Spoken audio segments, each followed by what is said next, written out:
Chapter 1009. The little problem that everyone encountered was, if they found the array core, who would leave Mars to destroy it?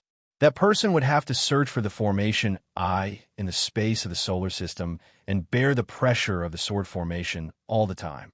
Who could stand it? Jingzhou's body should be able to stand the attack of the sword formation, so he was the best choice.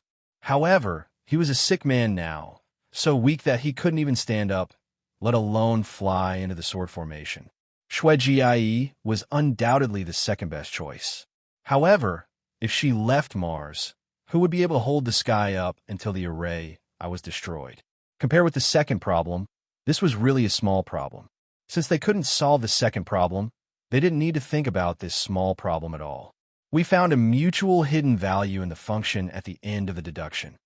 Tong Yin came to the foot of the cliff and rubbed her tired face, saying, "We already know how this sword formation works, and even how to break it, but the position of the formation I is hidden by the formation pivot, so we can't calculate a very important data." This meant that the super-large battleship they thought existed was hiding behind the sun at the moment. Therefore, they needed to calculate the difference in the gravitational force caused by the sun. The question was, how far was the battleship from the sun? Yushan said cautiously, "I heard you talk about using the formation pivot to calculate the position of the formation I last time. In the beginning, they had thought of using the formation pivot to calculate the position of the formation I, but later they found impossible. Because the sun was too large, they couldn't determine its true position. All they knew was that the formation pivot was the sun, so which point on the surface of the sun should be used in the calculation? Or inside the sun?" Kanyang shook her head slightly and said, "We've discussed it before. If someone sends a signal on the sun, they can determine the position of the formation I, but it's impossible." Jingzhou recalled that he had walked on the surface of that star, so he lowered his head and looked at his right hand. "No, we've always thought that the sun is the formation pivot of this sword formation, but have you ever thought that the formation pivot might be somewhere else?" The central control room of the robot opened, revealing Shun Yunmai's face. He had consumed a lot of energy these days, and there was no nutrient fluid here, so his skin was a bit dry, looking like a head that was dug out from a sand grave. "Impossible," Tong Yin said. "Only the sun can provide enough energy for this sword formation, so it must be the absolute main body." Immortal and I landed on the cliff and casually scratched her messy hair before casually bowing to Jingzhou. "That's right, it can only be the sun. This solar system's sword formation used the sun as the array pivot. No matter how one looked at it, it was only natural." Shinyamai didn't think about anything else, but he suddenly had a new idea at this moment. He suddenly laughed in a hoarse voice, appearing rather pleased with himself. Immortal and I thought to herself, "Why is she the same as me?" Everyone also thought that he had become a little crazy due to his anxiety when he saw that the sand was about to disappear. Shin Yunmai's voice suddenly turned cold as he said, "Years ago, he formed a Aoyama sword formation with thousands of battleships and destroyed that planet. We all agreed that it was a drill today. So, what was the pivot of the formation at that time?" Hearing this, Sangju was slightly startled. His eyes lit up as he said, "It's the command ship." "Yes, it's because he was on that command ship." Shin Yunmai continued in a hoarse voice. "The entire solar system is a sword formation, and it seems that only the sun is qualified to be the pivot of the formation. It doesn't sound like a problem, but you've forgotten one thing. In his eyes, he's the only sun in this world. Therefore, the pivot of this solar system's sword formation is not the sun, but the ancestral planet where he is." Everyone was shocked, wondering if this was really the case. Zhao Liu and Lu Shisui looked at Jingzhou. The rest of the group looked at Jingzhou one after another. Zhao Liu and Lu Shisui had heard about it, and the others had also read about it in books. Jingzhou had described it to himself. The sun would always be seen. Moreover, they vaguely felt that Jingzhou and the Grandmaster of Aoyama were actually the same kind of people, so they might have the same idea. If it were Jingzhou, would he place the pivot of the solar system sword formation on the ancestral planet? Jingzhou looked at the distant blue planet in the night sky and said softly, "I will." Because of this statement, everyone agreed that the pivot of the formation should be on the ancestral planet. Now, all they needed to do was to locate the pivot of the formation, destroy the super large battleship, and then destroy the sword formation. The small blue planet was hanging in the night sky in silence, but that was not its real location. The Grandmaster's divine sense had not shown up since the beginning, probably because he didn't want them to locate the ancestral planet in this way. If someone could send a signal from the ancestral planet, all the problems would be solved. "I think someone might be there." Zhao Leiu's voice rang out among the cliffs. Everyone's gazes fell on her, with shock, confusion, and contemplation in their eyes. Tong Yin said thoughtfully, "Now that he has ascended and hasn't shown up, he might be there." Looking at the blue planet in the night sky, Lu Shui thought of that night many years ago. That night, the bell of the Guocheng Temple had already stopped ringing, and so had the insects in the vegetable garden. Tong Yin walked in and said a few bad things about a certain someone. Someone followed her into the room. Then they talked about the whole night. They talked about the overall situation of Chaotian and the distribution of resources. And more importantly, what they should do after ascension. By now, Su Zai, Yuan Chu, and the others knew that she was talking about Zhuoruzhui. The immortals of the previous generations had gradually understood. Where did Zhuoruzhui go after he ascended and left Chaotian? Is it possible that he has been on the ancestral planet all this time? Qin Yang asked in surprise. Zhao Leiu said, "If he didn't forget our agreement, he should be there." The immortals of the previous generations understood the hidden meaning of this statement, feeling astonished, wondering how the minds of the younger generation in Chaotian were so profound and formidable. Su Zai suddenly asked, "Even if Zhuoruzhui is on the ancestral planet, how would he know to send the signal?" Tong Yin said expressionlessly, "If he didn't know what to do under the circumstances, he would have been the sect master of Aoyama for nothing." Su Zai sneered. "You also know that he is the sect master of Aoyama. Why doesn't he listen to the grandmasters of Aoyama, then? Don't forget that he is not from the Shima Peak." "I don't know," Zhao Leiu said after a moment of silence. Nobody knew whether Zhuoruzhui was on the ancestral planet or not. She merely made the judgment according to the agreement, but she didn't have any proof. And nobody knew what Zhuoruzhui would choose. Besides waiting, there was nothing else they could do at the moment. Tong Yin and the others, as well as the immortal Ni and the others, stopped their calculations and went back to the cliff rocks to rest. Zhao Leiu pushed the wheelchair to the edge of the cliff. Jingzhou looked at the distance in silence. Ada was lying on his lap. Lu Shui, Qin Yang, Yuan Chu, and Yushan were standing by the wheelchair. The tall and shabby robot was on the other side of the wheelchair. The snow girl was a little further away. Cold Cicada felt a bit moved, making a few low chirps bravely. The scene was indeed like that of the Shima Peak. Yet, there were no clouds in the sky. The sand kept on falling down from the sky. The sand grains had almost run out. The tornado from 3 days ago now looked like a wisp of smoke. Everybody could tell that the sword formation was getting stronger, or in other words, it was becoming more and more intertwined with Mars. The moment when all the sand grains fell down would be the moment when the life gate would become the death gate. Many sword wills had already pierced through the frozen sky and drifted down to the ground, leaving deep marks on the ground. It was easy to imagine what would happen on this planet if the sword formation was completely integrated into this place. Even the sword fight between Peng Lang and the sword immortal in Sheng couldn't compare to it. At a certain moment, a crisp "pa" sound suddenly broke out in the sky. The people lifted their heads and saw a straight fissure appear in the sky that was as frozen as a mirror. Countless sword wills gushed in through the fissure and then flew away. Soon, they occupied most of the places in the atmosphere of Mars. The snow girl reached out her small hand from inside the red cloak and thrust it toward the sky again. An unimaginably cold intent froze the sky again, stabilizing the space. But this time, the sword formation of the solar system had come to a lower place, only about 10 meters away from the top of the mountain.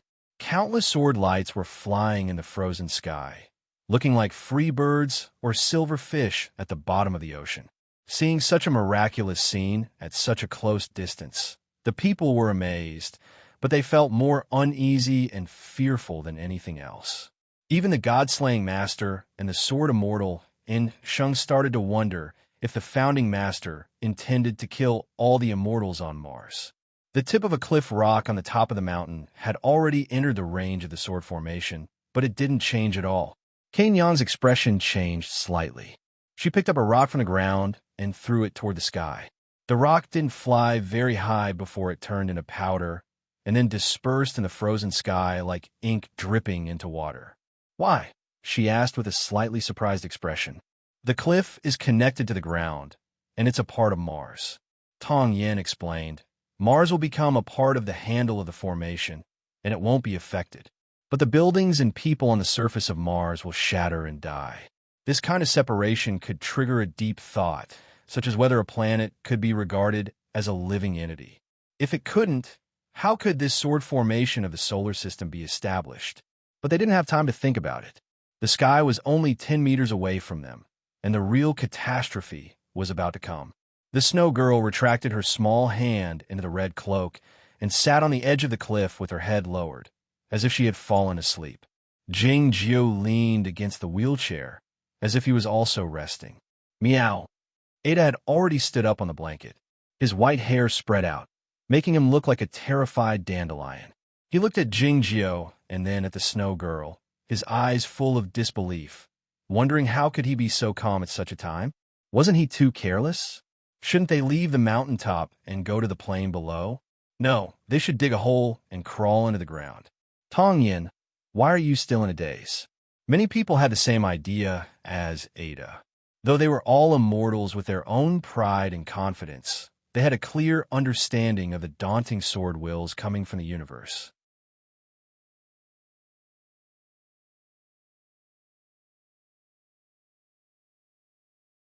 Chapter 10:10.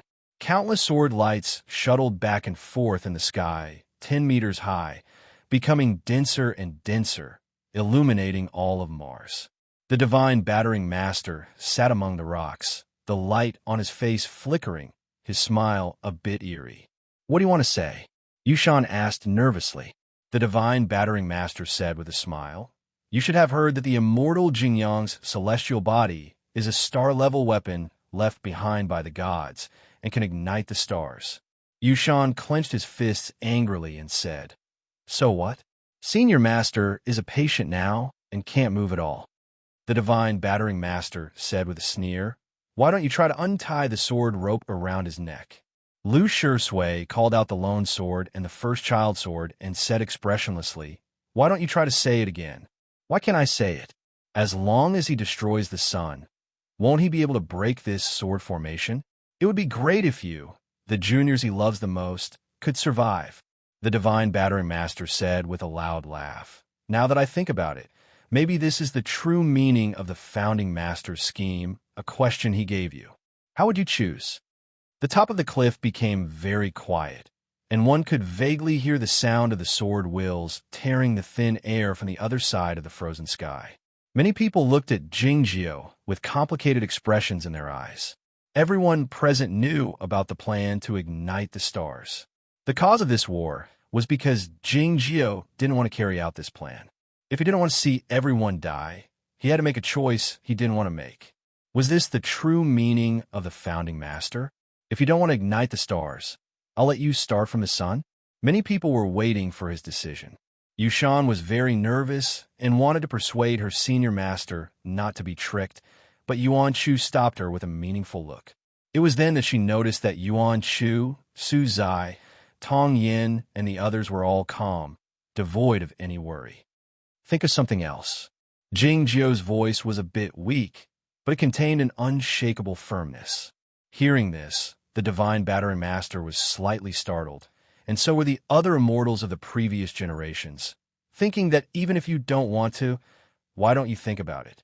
And he even said so openly. How boring. Shin Yunmai's lazy voice came out of the robot. Why can't you be like the male protagonists in the movies who swindle, steal, and commit all kinds of crimes?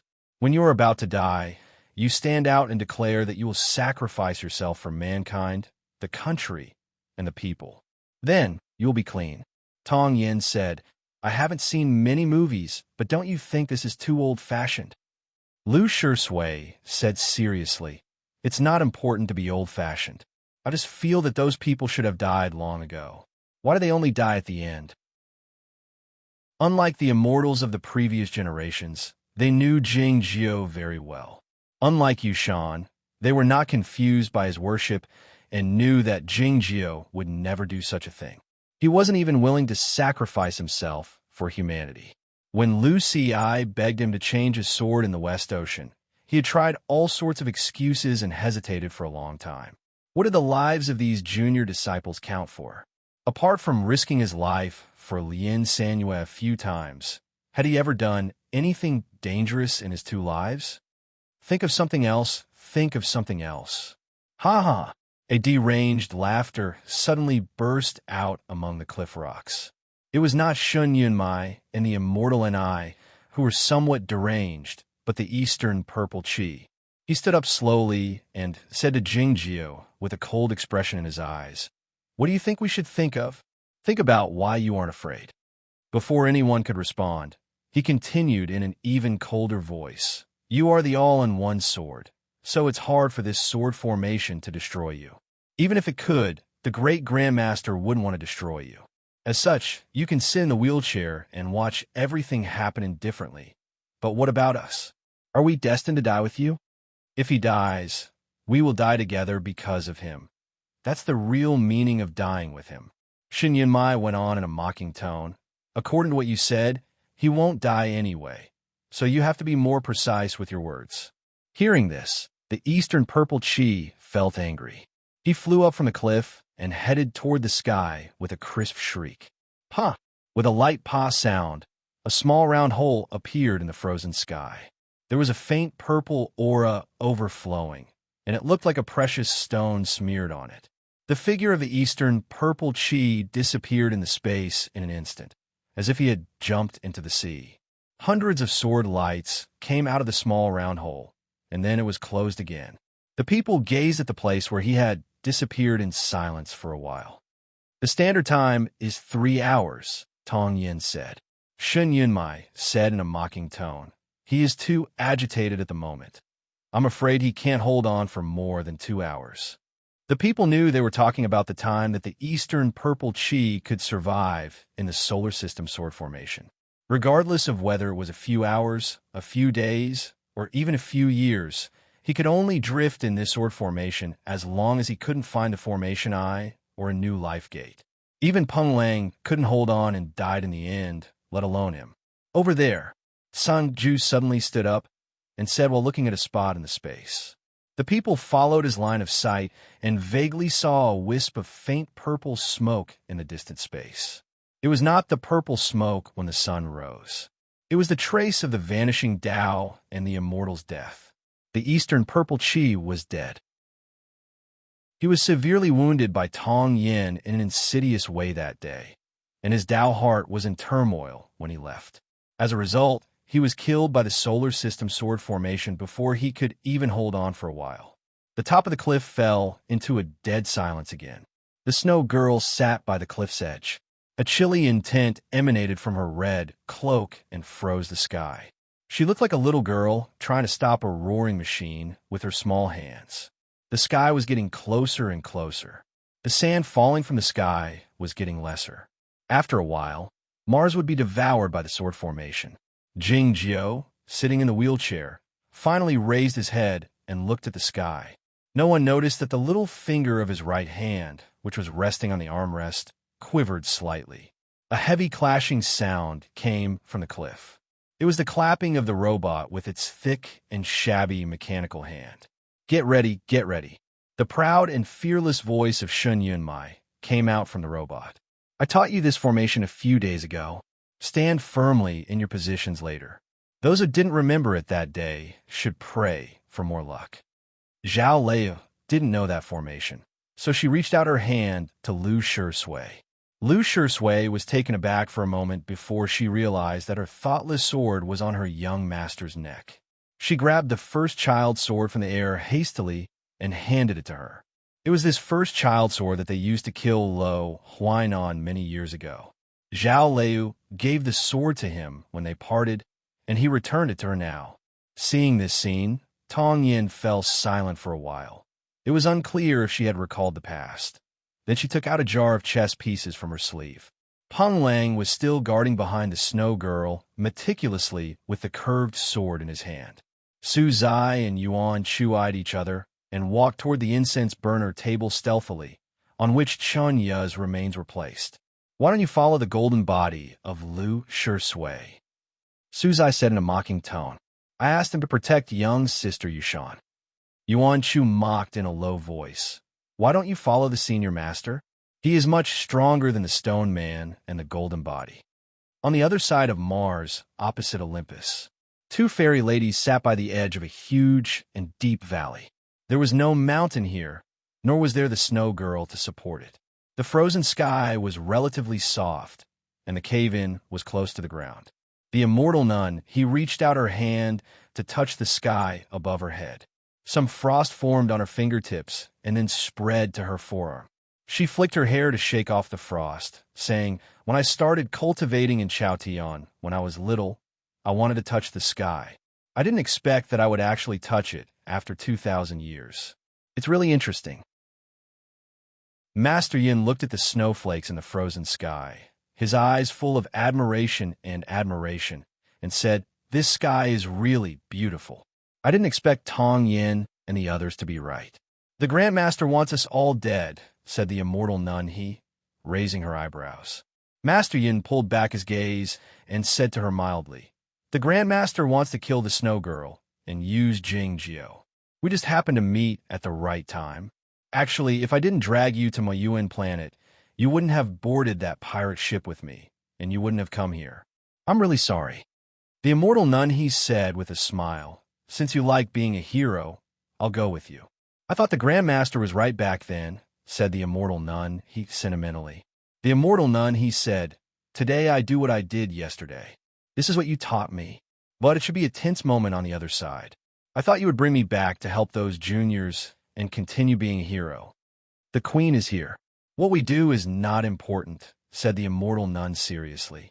"And I'm a fairy lady, not a hero." It was then that the frozen sky dropped a bit more. If they wanted to stay by the edge of the valley, they had to sit on the ground. "What should we do next?" asked the immortal nun. The immortal nun, waved her sleeve to release a white cloud and reached out her hand. The immortal nun, put her hand on the cloud. The immortal nun, took her hand and walked onto the cloud. The white cloud moved forward along the valley without the aid of the wind, looking like a small boat.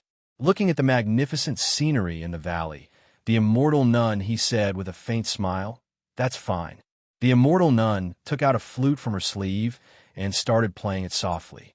The sound of the flute was melodious. The white cloud was the companion. Suddenly, a singing voice could be heard. It was a tune that the farm girls in Chaotian often hummed when they worked in the fields thousands of years ago. The ocean water lapped softly on the silvery beach. The coconut trees were still burning. The blood-red moon hung above the horizon of the ocean in silence, looking like the eyes of a devil. To say nothing of the fact that there were no devils in this world. Even if there were, they wouldn't dare take a look at this beach. The Grand Master of Aoyama was sitting here. The coughing echoed in the distance on the surface of the ocean and faded away gradually. His chest was covered with blood. The blood became translucent and blood-red round beads as it was blown over by the ocean wind, rolling down from his body. His clothes were soon as clean as before, but his wounds were left in his body.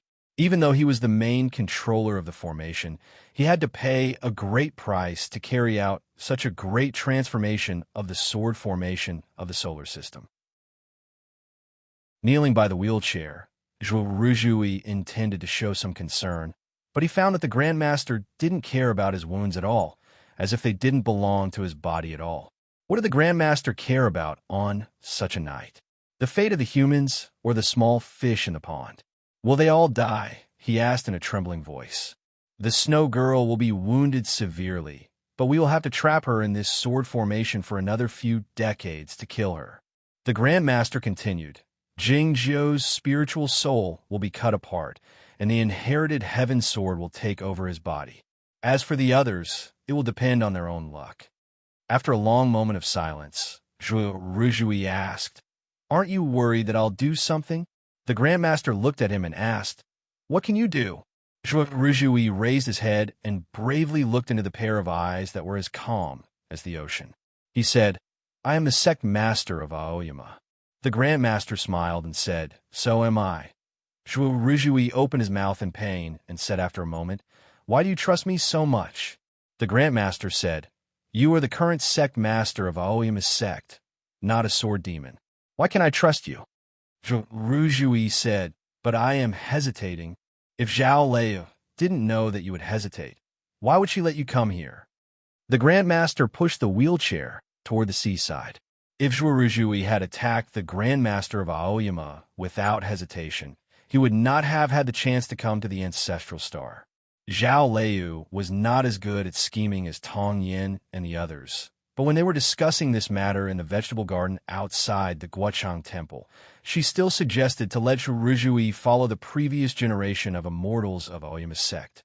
If what they thought was true, then Jing Jiu would still walk the same path of betraying his own master.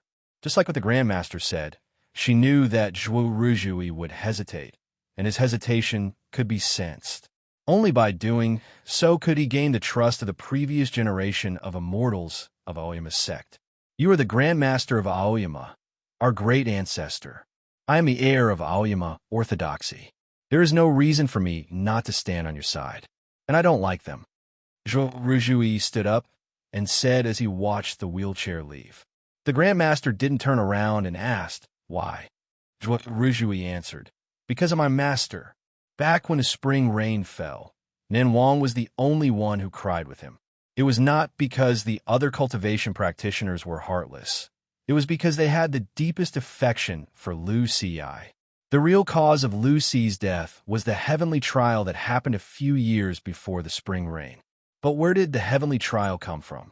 Taiping Jinren and Jing Jiu were responsible, but the source was someone else. The fairy book was taken out by Tong Yin, and the plot to kill Taiping Jinren was also set up by Tong Yin. Though I had a lovely smile, a funny way of talking, and an innocent girl who was devoted to the Shinma Peak, how could I forget the heavenly trial by the West Ocean and the real culprit Tong Yin? I said that I would kill Tong Yin that year, but they stopped me. Even after I became the sect master of Aoyama, they still forbade me from killing him. What's the point of being the sect master then? Lei didn't seem to care about anything, but she was actually very observant. She had seen through my intention to kill, so she asked Bai Zhao to come to Aoyama to take my little girl away and make her a disciple of Zhongzhou State. It was estimated that she would eventually be sent to Yunming to be the disciple of Tong Yin. They did try their best to ease the relationship between me and Tong Yin, but did they think that I was willing to do it? I didn't want to. I just wanted to kill Tong Yin. My master loved me so much back then, but I couldn't even do such a thing for him.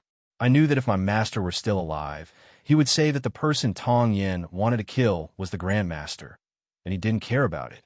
I wouldn't listen to him. Though the people of Aoyama's sect and the whole of Chaotian knew that Zhuo Ruzhui was a chatterbox, few of them had ever heard him speak so much in one go. Everybody knew that he was an interesting guy who liked to sleep, spoke sarcastically, behaved arrogantly, and had a high talent in martial arts. But nobody had ever seen him show his true feelings and anger. The hot pot and mahjong at the top of the Shima Peak back then were not the whole truth. What was he thinking when he grabbed the mutton from the hot pot with the long chopsticks? What was he thinking when he saw Tong Yin walking freely among the peaks of Aoyama?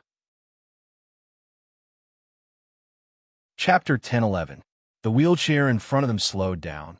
It was probably because the sandy beach was too soft. Lu Shui and the others didn't know this, but Tong Yin, Zhao Lei, and Bai Zhao knew it. She sent me here because she knew I would hesitate. I'm willing to come here because I'm tired of being on the same side as them.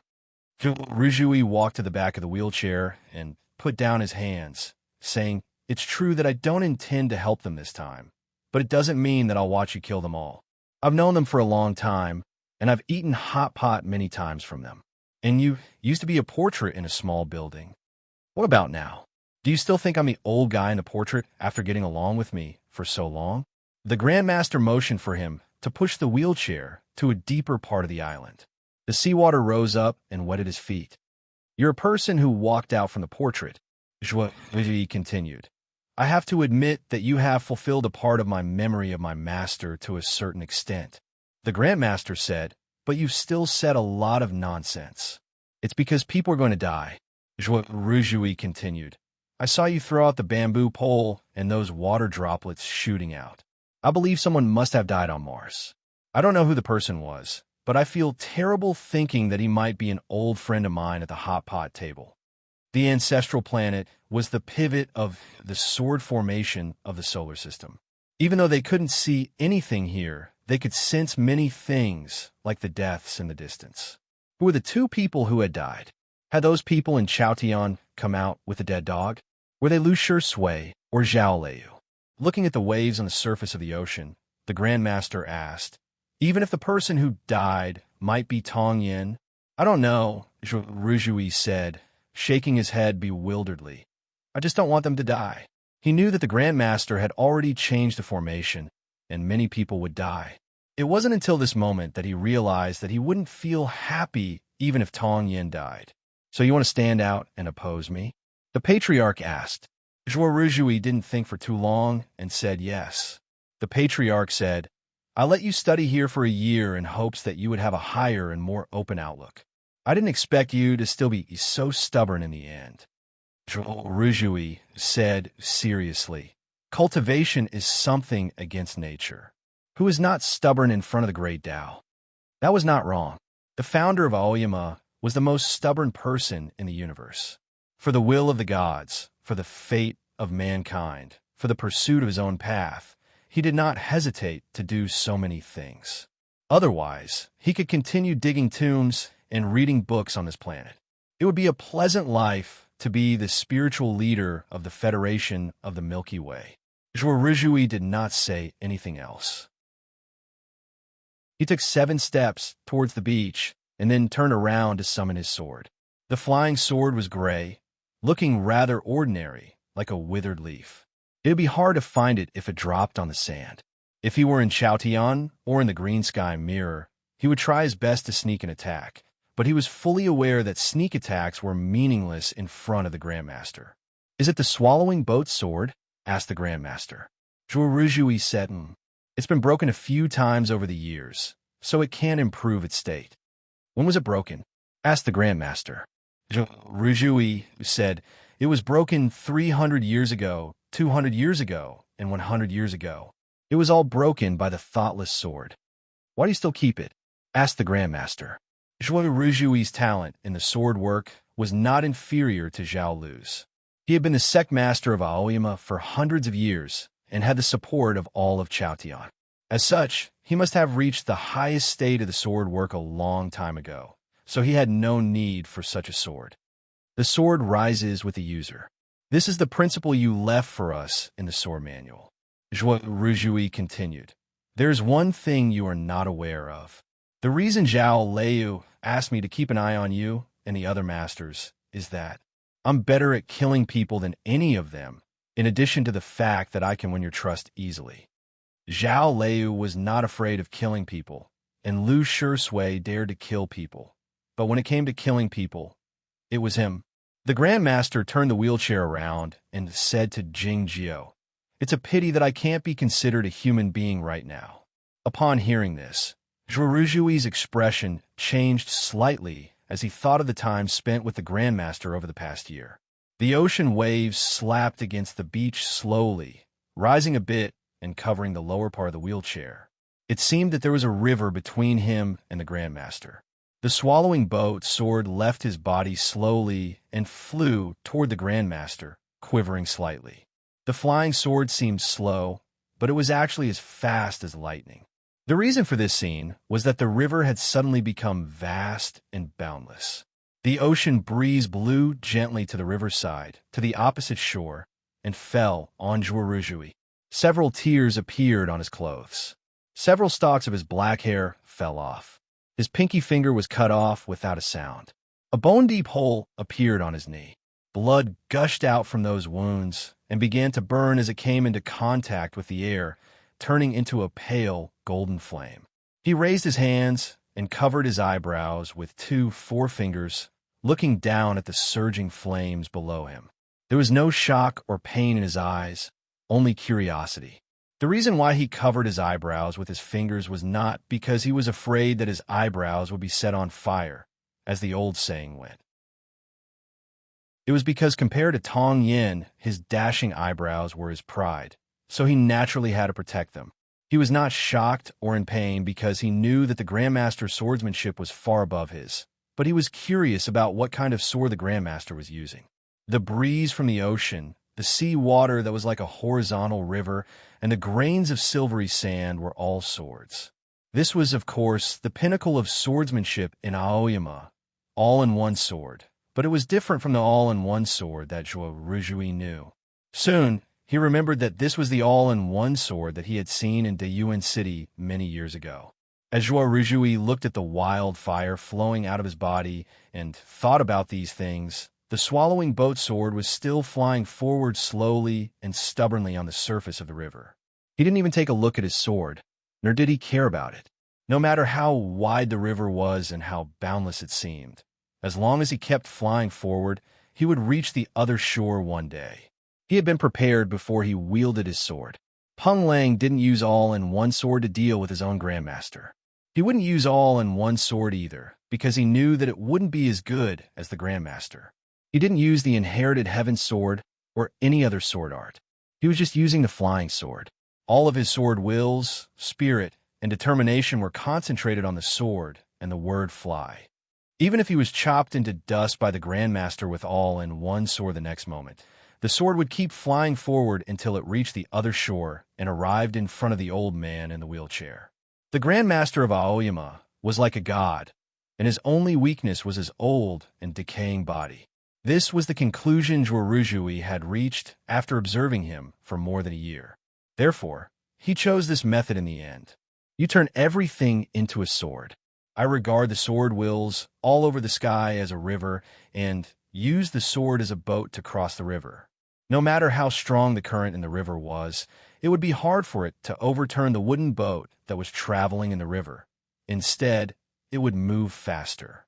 The gray flying sword was flying slowly on the surface of the river, trembling constantly. It was really like a small boat that could be swallowed by the waves at any moment. However, the small boat suddenly stopped when it was only 3 steps away from the wheelchair. It wasn't overturned by the huge waves in the river, but fell directly from the sky and landed in the riverbed that had suddenly dried up. The small boat broke into a few pieces, and then into pieces. Why did this happen? Because the rising sea level suddenly dropped and receded into the distance. The river which had been lying between them had naturally disappeared. The ebb and flow of the tide had its own pattern, which was related to the blood moon hanging over the sea. Why did the rising tide suddenly recede? Heaven and earth shouldn't be like this. Could it be that the Grandmaster could actually change the law of heaven and earth? The last wave fell on the swallowing boat sword that had already broken into dozens of pieces and slowly dragged it into the sea. After a moment of silence, Zhuo Ruzhui raised his head and looked at the opposite side, with a relieved smile on his face. His injuries were serious, not on his pinky finger or his knee, but on the sword marks that went deep into his body. The Grandmaster didn't kill him. He still had many powerful sword arts that he hadn't used yet. He hadn't been the leader of Aoyama all these years for nothing. But it was meaningless. The wheat field was meaningless. The riverbank was meaningless. The boat was meaningless. The inherited heaven sword was meaningless. And the ghost sword doctrine was meaningless. The most powerful sword doctrine could cut heaven and earth apart, but heaven and earth wouldn't be moved by it, because you were always in heaven and earth. Ruzhui said sincerely, using a sword in front of the Grandmaster is like the words I read in the book a few days ago. It's really ridiculous.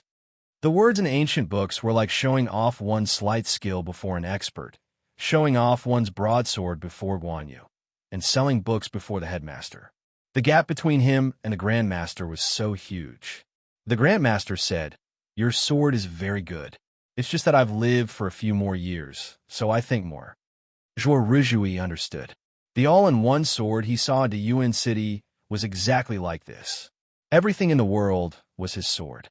It wasn't specific things like flowers, grass, trees, stones, or kitchen knives. It was a whole. It was the interaction between the self-awareness and the world. The Grandmaster's spiritual awareness spread out in the solar system and formed this magnificent sword formation of Aoyama. It meant that the entire solar system was his sword. Nobody could defeat him here. The Grandmaster looked at the beach in the distance. A few days ago, when Zhuoruzhui was fishing with him, he seemed to be bored, so he built a pagoda by mixing the seawater with sand. Where the Grandmaster's gaze fell, the pagoda of sand collapsed soundlessly and turned into a pile of sand, looking like a grave. The Buddhists like to use this kind of scene to describe the impermanence. The Grandmaster drew back his gaze and said to him, "But you've forgotten that anything made of sand will vanish into thin air when the wind blows." Zhuoruzhui stopped covering his eyebrows with his finger and extinguished the wildfire flowing out of his wound, saying, "When the false is mistaken for the true becomes the false." Some slight rustling sounds came from the coconut grove in the distance, along with the anxious screams of the monkeys. The Grandmaster said, "Since the Great Formation was activated, you have built 17 pagodas of sand and stone, but they are all gone now." In the gloomy and deep end of the coconut grove, some piles of sand and stones were scattered. There was even a pile of stones in a certain shelter on the cliff, but the number was smaller. Those were the traces left by the collapse of the pagodas of sand and stone. These pagodas of sand and stone were built by Zhuoruzhui, and the monkeys had helped a lot. He was the sect master of the Aoyama sect, so he naturally knew how to control the monkeys. So the sand pagoda by the sea was a smokescreen. But how could it be hidden from the Grandmaster? With a thought from the Grandmaster, all the pagodas were destroyed, leaving not a single one behind. How could he tell those people this information? Before I ascended, I made a trip to the Guocheng Temple, intending to take that stone pagoda with me. I felt that it was the anchor of my Tao heart, but I was afraid that it would disturb the old God Emperor's rest, so I gave up. Rizhui said, "When it comes to matters like the path of the sword, I'm naturally far inferior to you, but when it comes to things like pagodas, I'm really more familiar than you are." Pagodas were the earliest high-rise buildings that appeared in the early days of human civilization. Standing on the pagodas, one could see far away and could transmit shouts and radio waves even further, which was why there were watchtowers, television towers, and the like. Those stone pagodas and sand pagodas were the means he used to shout to those people in the solar system. But he had made some adjustments. When the false is mistaken for the true becomes the false, Zhuoruzhui said again. The Grandmaster understood, and his gaze fell on the distant coconut grove.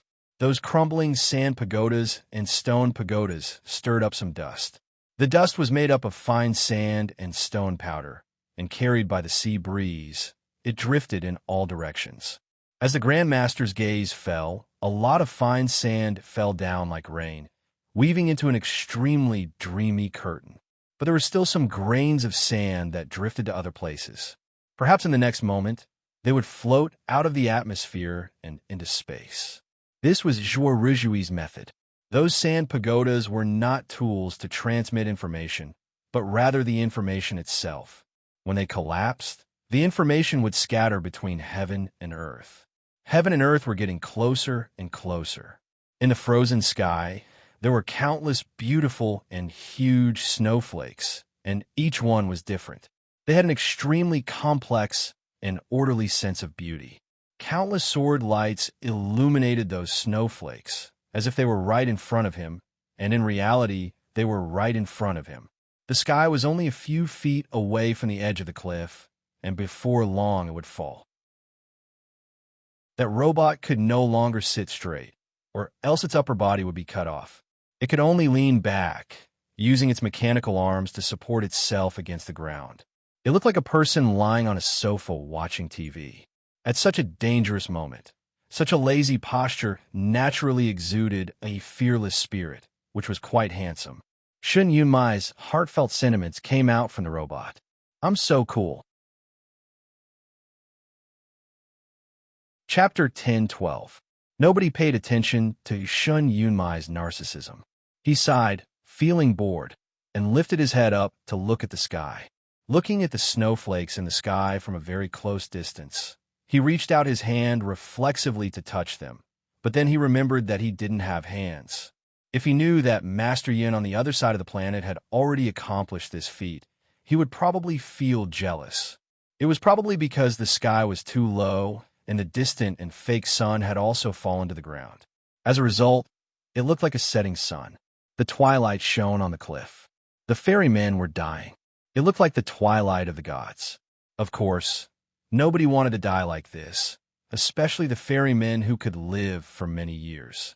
They would be calmer and more determined than the regular people when facing a desperate situation. Zheng Ju and the other ferrymen sat in their respective positions with legs crossed according to Shun Yunmai's arrangement. They had already adjusted their energy to the peak state, ready to launch the most powerful attack at any moment. Su Zai and Yuan Chu sat behind the incense burner table inconspicuously. They communicated stealthily with the spiritual awareness of Chunya, shielding them from the sight of others. It's just a rock. It can't stop the two of us. Will it expand the area if we hold his head and lift him upside down? Are you a pig head? What should we do then? Otherwise, I'll hold him up and you'll squat under me. Why should I be humiliated under your crotch? I'm a personal disciple of the Shenma Peak, and you're merely an unorthodox disciple. Okay, don't get angry. If this formation is as powerful as Shun Yunmai said, it might be able to block it. You know, he's just bragging. He said he could sweep the universe with the help of the ferryman. In my opinion, he's a jinx. What's a jinx? You were distracted again when we were having a class on the battleship. It's a term used by the distant ancient civilization. It's a comet, an ominous omen. Don't be superstitious. It's not superstitious. If he and Tong Yin hadn't deceived us to come here from Chaotian, would we have encountered such troubles?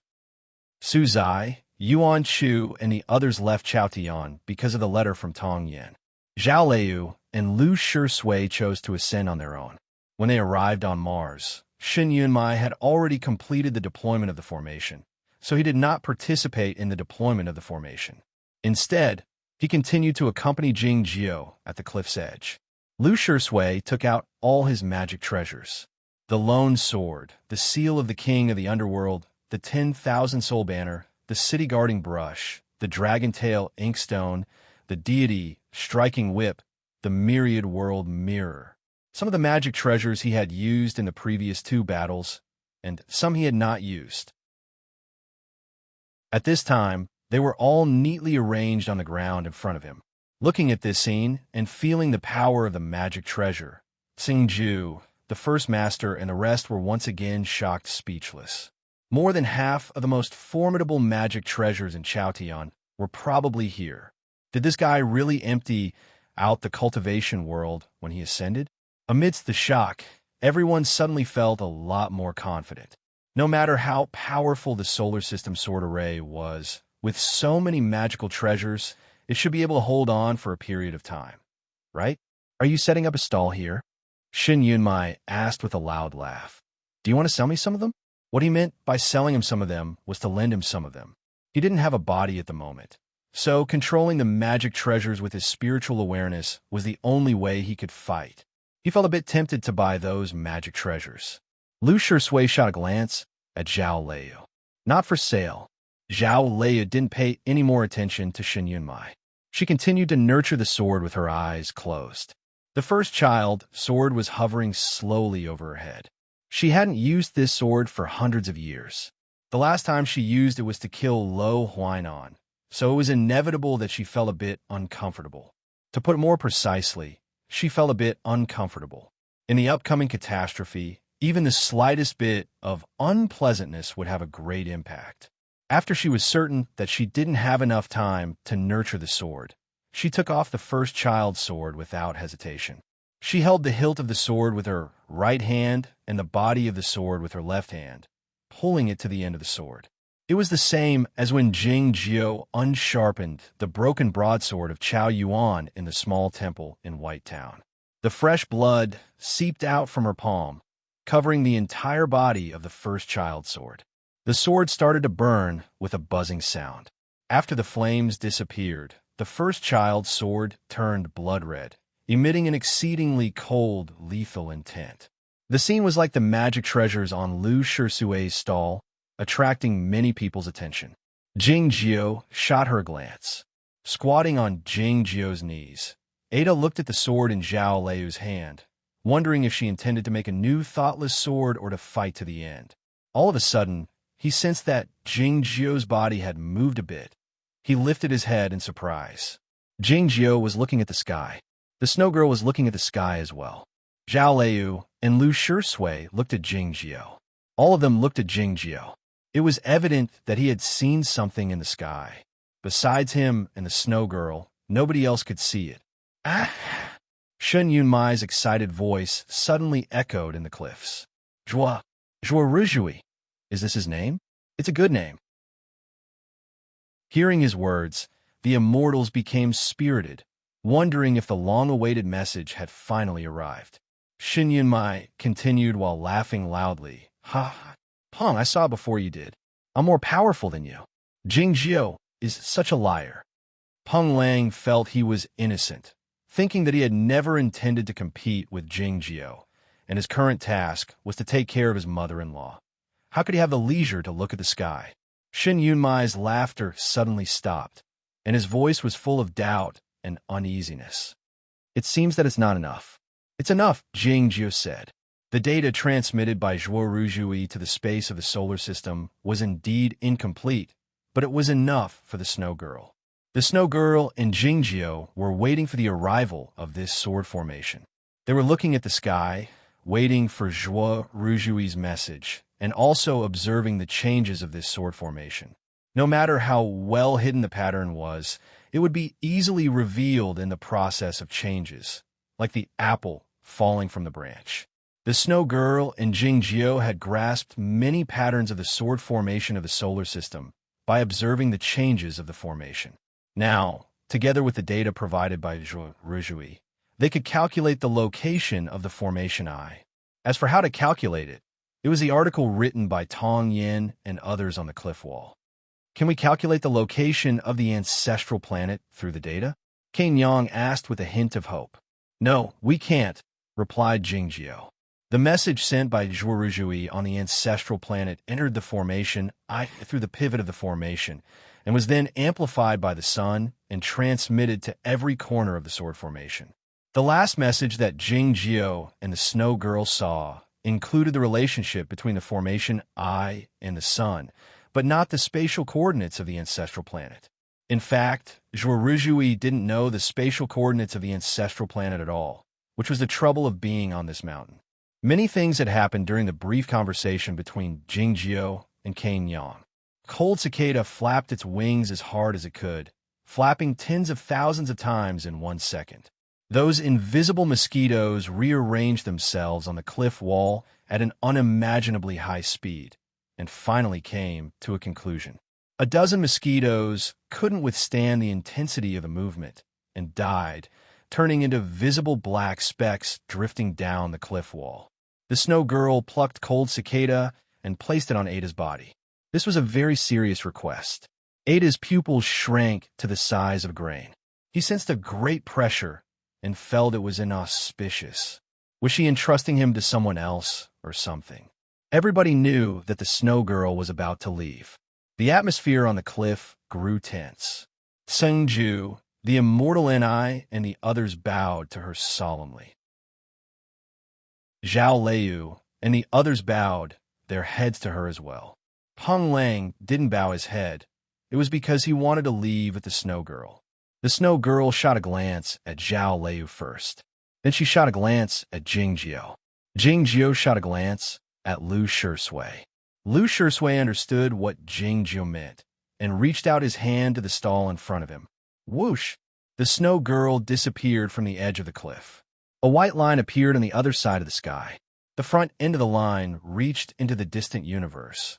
No one knew where it led to. A few sword wills drifted out from his clothes.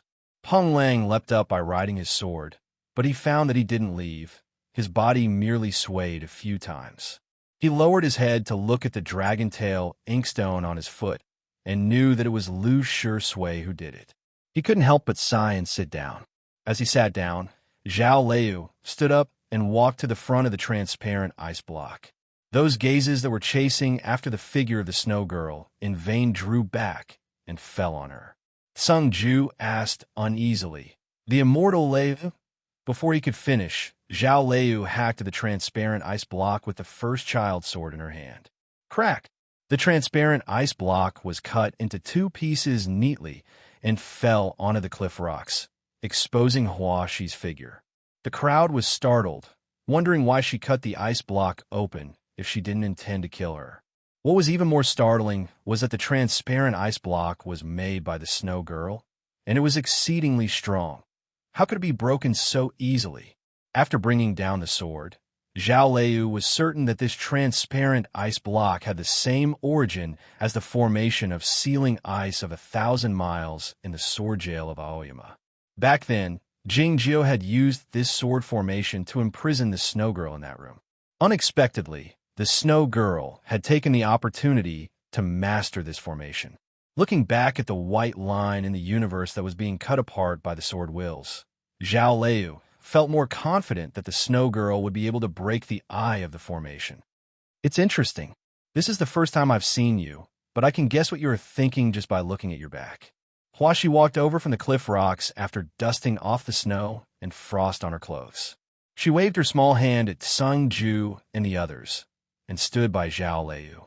She followed her line of sight and looked at the universe, asking with a smile, "Do you think she can really find the eye of the formation?" Zhao Liu didn't answer her question, but only waved her hand. Several sword wills floated away from her fingertips and entered Hua Xi's ears, quickly disappearing. Hua Xi asked with a pale face, "What do you want to do?" "Don't move, don't speak," Zhao Liu said. Those sword wills drilled into Hua Xi's ears and entered her brain. The sword wills were very quiet at the moment, but if Hua Xi wanted to do something, the sword wills would mince her brain into pieces in the shortest time possible. Even if the Grandmaster of Aoyama suddenly appeared here, he couldn't save her. This kind of threat was direct, fast, and extremely cruel. Seeing this scene, the expressions on the faces of the immortals changed slightly. Zhao Liu didn't say anything more. Hua Xi sat down among the cliff rocks, her small face expressionless. Before the snow girl left, she glanced at Zhao Liu and asked her to do this.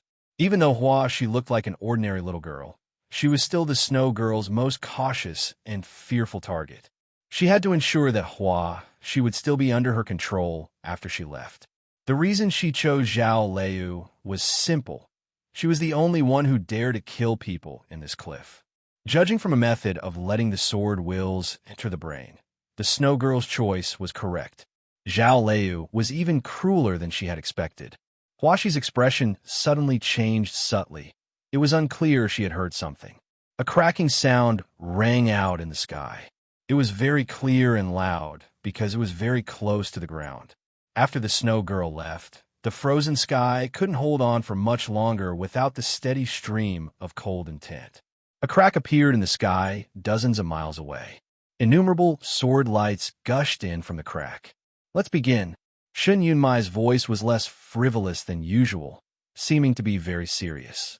Sung Ju put away the paper fan given by Lu Shui and put it back into his waist. He took out another fan from his sleeve and fanned it toward the sky. Countless gusts of violent wind rose from the ground and soon stuck to the frozen sky, spreading in all directions like snowflakes on ice. Soon after, the immortal Ni and a few other immortals took out their magic treasures and bombarded them toward the sky. The glow of the magic treasures replaced the twilight in an instant, illuminating the cliff and the sky within a radius of several hundred miles. The immortals had no intention of hiding anything at the moment of life and death. They took out their own life-saving magic treasures, which were very powerful. Even Mr. Dong took out a jade ruler and threw it toward the sky, ignoring the expressions of the first master and the Gu brothers. Shin Yunmai would have laughed at this person in normal times, but he had no time to pay attention to him as he was concentrating on setting up the formation. The robot made a cracking sound, raised its strong mechanical arm to its chest, and then reached inside. The mechanical finger touched Shun Yunmai's earlobe gently and took out a black square device from the earring. The first master asked with a slightly surprised expression, "A nuclear power furnace?" The nuclear power furnace had been prepared to be activated a long time ago. Under the control of Shun Yunmai's consciousness, it emitted a buzzing sound and started to emit a bright light. The buzzing sound grew louder, and the circuit in the nuclear power furnace grew brighter. In the end, a torrent of light and heat was ejected from the front of the furnace. The shabby robot held the blowgun with both of its hands and inserted it into the ground above Shin Yunmai's head with a shout. There was a line of battle drawn by him in the cliff rocks. The place where the complicated lines were concentrated was the eye of the formation. The torrent of light and heat ejected from a nuclear power furnace entered the eye of the formation and moved away along the lines of battle. Soon, the peak of Mount Olympus was illuminated. The endless light and heat of the fairy energy were transported to every part of the formation and connected with the magic treasures of the immortals. The sky became brighter all of a sudden. The frozen sky gradually dissolved, and more sword wheels fell down. The solar system's sword formation was devouring Mars. The light formed by the magic treasures gradually connected with each other and formed an invisible barrier with a circumference of several dozen miles. The two sides met officially. The endless power from the solar system's sword formation was like the real sky. The booming sounds continued. Mount Olympus was descending slowly, and the immortals were bearing a greater weight. The immortal Ni had consumed too much energy in breaking the formation and deducing over the past few days, so she couldn't hold on for even a moment. She spat out a mouthful of blood and passed out. Before Shin Yunmai could arrange a backup immortal to step forward, Lu Shui came to the spot where the immortal Ni had been standing with a fluttering sword shadow. He stepped on the flame ignited by the immortal Ni and extinguished it. He had never learned Shun Yunmai's formation, but he had a good grasp of the inherited heaven sword, so he roughly knew how to control the formation. Moreover, his cultivation state and the quality of his magic treasures were much higher than that of the immortal Ni. Shin Yunmai was no longer worried when he saw it was Jingjiu. Instead, he began to order the other immortals and Kane Nyang to make some minor adjustments to the formation. Lu Shui picked up the seal of the king of the underworld and put it back after some thought. Then, he waved his hand and tossed the dragon tail inkstone into the sky. Stimulated by the fairy energy provided by the nuclear power furnace, the 9 magic treasures emitted rays that were many times brighter than their own. Finally, they managed to hold off the falling sky. However, the power of the solar system's sword formation was too powerful. No one knew if the immortals could hold on until the formation was stabilized. The collision of the two formations resulted in innumerable cracking sounds that sounded like the rumbling of thunder. "We've held on." Sung Ju's voice rang out amidst the rumbling thunder. "We've held on." Su Zai yelled amidst the surging ghost shadows on the banner. "We've held on." The same voice rang out from somewhere. The immortals also yelled one after another. They were like the comrades who were covered in blood on the battlefield, but still held on to the defense line. They were like the boatmen who were extremely tired but still held on to the rope by the riverbank. It was unclear when the yelling stopped. Only the heavy panting could be heard in the cliffs. But no one left their positions. The godly battering master and the Gu brothers sat on the rocks on the cliff, watching the scene in silence. The storm outside the cliff suddenly disappeared. The sky suddenly became quiet. It was a sign that the formation was stabilized. The sound of rocks falling down could be heard in the distance. The dim vision gradually became clearer. They saw that the sword wheels had fallen on every place on Mars. The circular base on the northwest barren land had already turned into powder, but everything on the mountaintop was the same as before. This temporary array was like a bubble or a simple shower curtain covering the tallest mountain in the solar system from head to toe. The sky was even higher than before. The shabby robot could finally sit up straight, and it even stood up slowly in the next moment. Shun Yunzai looked at the distant blue planet in the control room, remaining silent for a long time. When I was little, you asked me to go to the library to read those fairy tales. There was a hero who dug out his own heart and used it as a torch to illuminate the way forward. He led the people out of the dark and gloomy forest and passed away in the end. Didn't I do it just now? But I'm different. I won't die. Father, do you think you're the only son? No, I'm the sun, and I'm the 7 or 8 o'clock kind. Chapter 10:13. The great formation formed by the power of the immortals and Shun Yunmai's wisdom had stabilized. It could at least hold on for some time. As long as the Snow Girl could find the eye of the formation during this period, she would be safe. The immortals suddenly felt less tired, perhaps because they had relaxed a little. Even the distant sun that had been pressed down to the ground by the sword formation looked much fresher. The fresher version of the setting sun was the morning sun, which was exactly what Shin Yunmai had said. Lu Shisui replaced the immortal Ni. Kane Yang was in charge of the formation, and Yuan Chu was ready to fight for Su Zai and Shunya's broken body. Yushan had no choice but to stay by the cliff's edge. If something really went wrong, Ada could still save her life. She squatted by the wheelchair obediently and looked at the distant morning sun. She finally relaxed a little. She lifted her head to look at Jingjiu and found he looked a bit strange. The expression on Jingjiu's face was a bit grave. "Senior Master, are you okay?" she asked worriedly. "I haven't figured it out yet," replied Jingjiu. "What do you mean?" asked Yushan in bewilderment. "If it's a battleship, its mass doesn't match its size." Having said that, Jingjiu's eyelashes quivered a bit.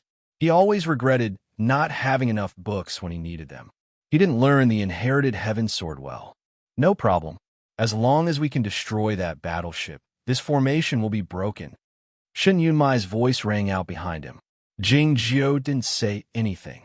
He gazed at the deep heart of the universe. He suddenly thought of a possibility, yelling, "Shin Yunmai!" The robot came over with a clattering sound. "What's the matter?" Jingjiu said, "I want to broadcast it to the whole solar system." "What can I do?" The solar system had become a magnificent sword formation. Even the Snow Girl had a hard time walking in this sword formation. Her scarlet cloak had turned into thousands of threads, scattering in the dark universe. Some of her hair had been cut off, drifting backward like snowflakes. If someone saw her flying at a high speed, they would think of her as a comet. Countless swift and fierce sword wills approached her face. She waved her little hand, emitting a very pure inherited heaven sword will to block those sword wills without triggering a greater turbulence. Lu Shisui and Peng Longning were trying to find a passage in this sword formation, but the dead dog was still stuck in the formation, and the east-rising purple chi had been killed by this sword formation immediately. This was the difference between them. The first three had all learned the sword work of Aoyama, so they were quite familiar with these sword wills. The Snow Girl was very familiar with these sword wills. Her mastery of the inherited heaven sword might not be any weaker than the Grandmaster of Aoyama. The problem was that the solar system was huge, and the array formation moved back and forth. It was extremely difficult to see the path ahead and determine the direction in this sword array. If he flew like this, it would be extremely easy for him to drift aimlessly. This also meant that he would never be able to shake off these sword intents, and there would always be a problem. The problem in front of her now was to find a way out as soon as possible and find the array eye. The light of the distant star was still so faint, falling into her jet-black eyes and somewhat cold. She clenched her small fist and punched forward. The infinite sword wills in the space were shaken and became extremely turbulent all of a sudden, rushing toward her like a violent tide. She had already disappeared from the original spot and went to another spot in the sword formation. It was a small fist that could shatter the space. The violent vibration of the sword wheels and the twisting of the space occurred in the solar system. The snow girl kept on punching forward. After a long while, she leapt out of the space and arrived at the other side of the solar system. The ancestral planet, Mars, and a few other planets were on the other side of the sun. They were blocked by the huge fireball and couldn't be seen. This was the route calculated by the research team on Mars. She was not surprised after ascertaining that there was no deviation, but she didn't understand why this place was so quiet. The entire solar system was a sword formation, and it was changing its formation at the moment. The sword wheels were even more violent, and the seemingly empty space was full of energy fluctuations. But there was nothing here. It was so quiet that it was frightening. It was like the eye of the storm. The array eye of the solar system was located here. The snow girl looked forward. There was a super battleship of unimaginable size there. Even in a vast universe, the battleship still looked huge when compared to the sun at a close distance.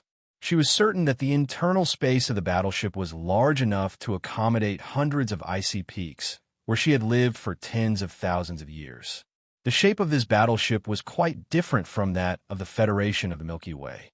The two ends of the irregular spherical body were slightly protruding, resembling the kind of ball that the students on the planet Tianpu liked to play with. Soon after, her line of sight penetrated the sturdy outer wall of the battleship and saw the world inside. There was indeed a world inside the battleship. There was a sky made of a light blue light screen and a ground made of rocks and soil. The streams flowing on the ground converged into a river and then flowed into a large lake. Since the lake was so vast, it could be understood as a sea. All kinds of buildings stood among the mountains, rivers, and fields, including the archaic star-picking towers and mountain pavilions, as well as modern skyscrapers and metal bases. There were islands scattered in the sea that looked like pearls, and there was even a hot spring on the largest island. What was even more amazing was that there were stars and the sun in the sky, reflecting each other's brilliance. Those stars were, of course, not real. They should be the effect of the ionizing plasma being restrained by the gravity. The sun was actually a nuclear furnace without any medium, exuding endless light and heat. It was unclear how much more advanced the technology of the Federation of the Milky Way was. It was truly a marvelous and incomprehensible scene. What was even more incomprehensible was that the world inside the battleship contained all the objects except the people. What did the Grandmaster of Aoyama intend to achieve by building this super battleship with a great deal of resources from the Federation of the Milky Way? Did he intend to create a place similar to Chaotian in the solar system, as people had guessed? The Snow Girl had figured it out. This world was in fact the eye of the sword formation of the solar system, and it was also used to hide the real core. Only a highly advanced calculating core could maneuver this huge battleship and coordinate with the changes of the sword formation. In order to dismantle the eye of the sword formation of the solar system, they had to find the core. The Grandmaster of Aoyama was indeed meticulous in concealing the core in this world. It could be a star in the sky or a tree by the roadside. It would be hard to find. The Snow Girl didn't have enough time and energy to find the core. Her idea was simple. Since this world was the eye of the formation, and the core was hidden in it, she could simply destroy this world. She flew in that direction, waving her hands in the meantime. As she waved her hands, the head of the huge battleship was slightly deformed. A piece of the hard outer wall of the superalloy was torn off by an invisible force, drifting away noiselessly. It was as if the sound of a piece of paper being torn apart could be heard in the quiet space. More and more, the outer wall of the superalloy was torn off, flying toward the space, looking like the snowflakes flying away. The huge super battleship was like a toy in her hands. It couldn't withstand such a violent dismantling. The outer wall of the battleship was torn apart and then separated. The whole process was like tearing off the clothes or taking off the armor or the outer shell of a machine, exposing the components and circuits inside. As she flew to the front of the huge battleship, the front part of the battleship had been torn off, exposing the hidden world inside. Her two small hands were still tearing at a distance calmly, and even mechanically, exuding an intent colder than the space. The world was dismantled. The sky was the first to be dismantled. Countless cracks appeared on the sky, which looked like a spider web when combined. Regardless of whether the sky was made up of the gravitational field or something else, it couldn't withstand her tearing and broke into a colorless thin film, rolling together with the escaping airflow and falling toward the abyss in all directions. The blue sky turned into the dark night, merging into the universe. The ionized plasma that resembled the stars was also frozen by the cold intent exuded by her hands and extinguished. The sun was a bit more troublesome. The nuclear engine furnace, without any medium, was much more advanced than the current technological level of the Federation of the Milky Way, and it was also not available in the database of the Snow Girl. Drifting in front of the dilapidated, huge battleship and looking at the dazzling sun, she reached out her small hand expressionlessly and clenched the air. A crisp cracking sound was heard along with the airflow into space. The sun was obviously deformed, and its flame grew dimmer, but it showed no sign of being extinguished. The Snow Girl looked in that direction with an indifferent expression, and her small hand continued to exert more force. Crack! Crack! Crack! The sun grew dimmer, but it was still holding on like a candle flame in a hurricane. The Snow Girl grew impatient, waving her hand forcefully. The small sun was controlled by an invisible force and flew out from the huge battleship, heading toward the deep part of the universe. The Snow Girl wouldn't let it fly away so easily. She blew a breath of air in that direction, seemingly carelessly. A cold, intent shot in that direction like an arrow, and soon caught up with the sun. It was quiet in the universe. The light speck that the sun had turned into had disappeared, as if it had been frozen by the cold intent. A moment later, a violent explosion took place in the place where the sun had disappeared. The violent torrents of light and heat spread out in all directions, and then gradually calmed down, forming a light ball with a diameter of several thousand miles. The light ball was so bright that even the real sun not far away seemed a bit dimmer. The dilapidated, huge battleship was illuminated by the light rays. Everything, including the advanced equipment and the artificially created land, was illuminated by the light rays. It was a dreadful scene, but no sound could be heard, which somehow gave rise to a sense of epic beauty. The light ball began to shrink faster and faster.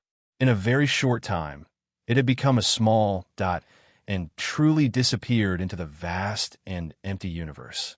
The Snow Girl withdrew her gaze and looked at the huge battleship again. Her snow-white hair fluttered in the absence of wind, occasionally sticking to her cheek. She had consumed a lot of energy, and she actually began to sweat. The light rays in the universe changed again. She had already entered the interior of the dilapidated, huge battleship, standing in the original position in the sky. The sky was dark, and the earth was dark. Without the illumination of the nuclear power furnace, and with more than half of the energy system in the battleship destroyed, it was gloomy inside. The Snow Girl stood in the sky, waving her hand toward the ground. She didn't have any particular posture, and she seemed to be doing it very casually.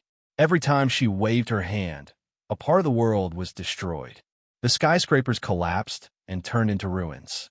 The pavilions were turned into sawdust, and the mountains collapsed. The seawater gradually dried up.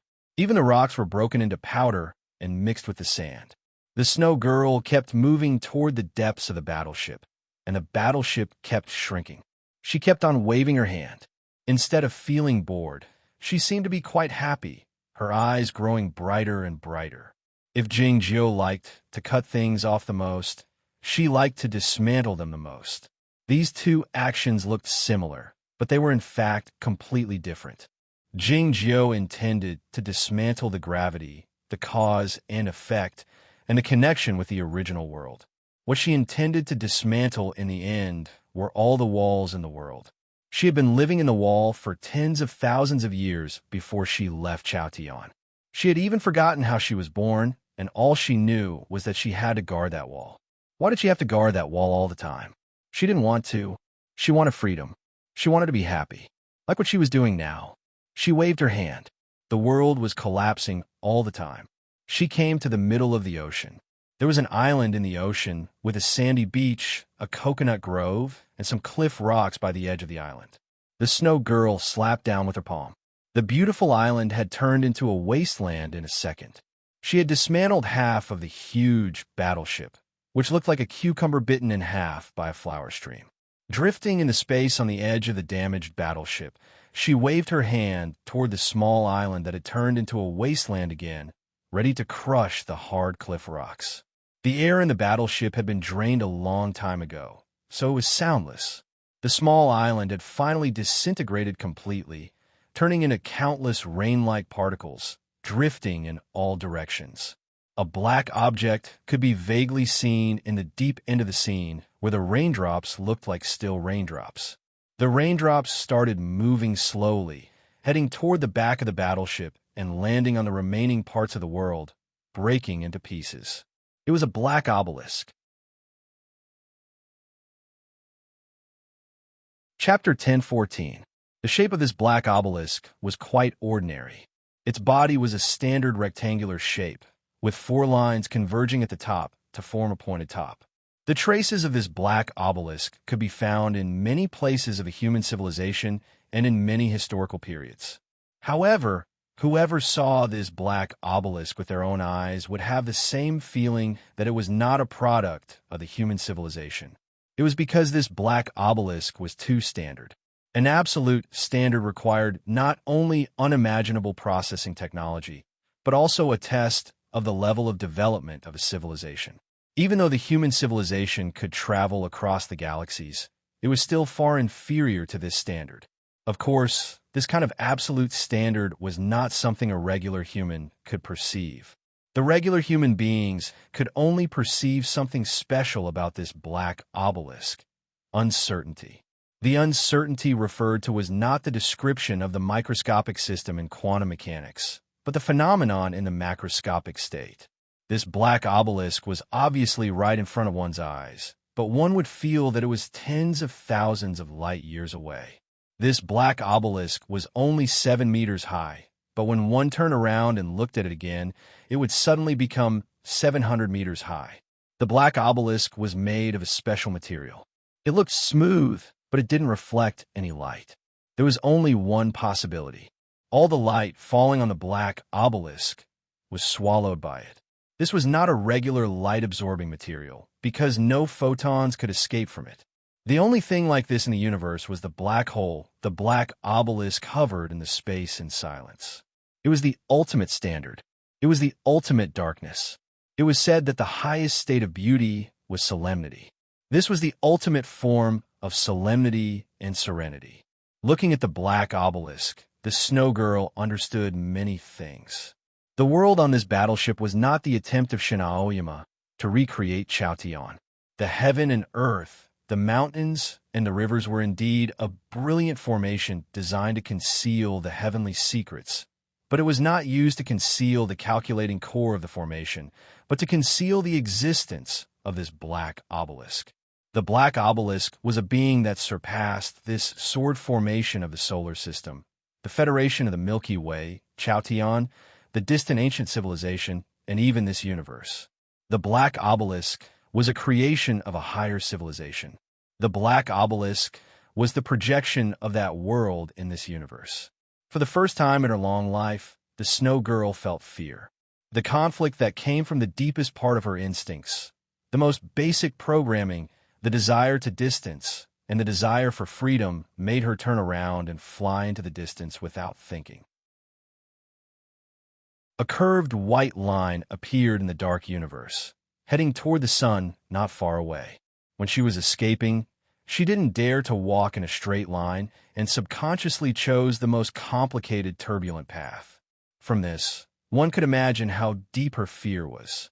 Even if she didn't walk in a straight line, her speed was still terrifying. In an instant, she was tens of thousands of kilometers away. But he couldn't leave. The black obelisk was still behind her, maintaining its previous distance. It wasn't that the other party had caught up to her, but that she was still standing at the same spot. The black steel did not emit a black, hole-like suction force to pull her body. Instead, it used an incomprehensible method to directly change space.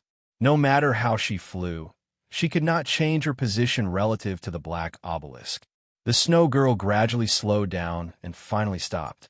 She looked at the distant sun, and the panic in her eyes gradually calmed down. Then, a rare, self-deprecating smile appeared on her face. Yes, that black obelisk was the thing that could control her. That God had left this thing to that young girl.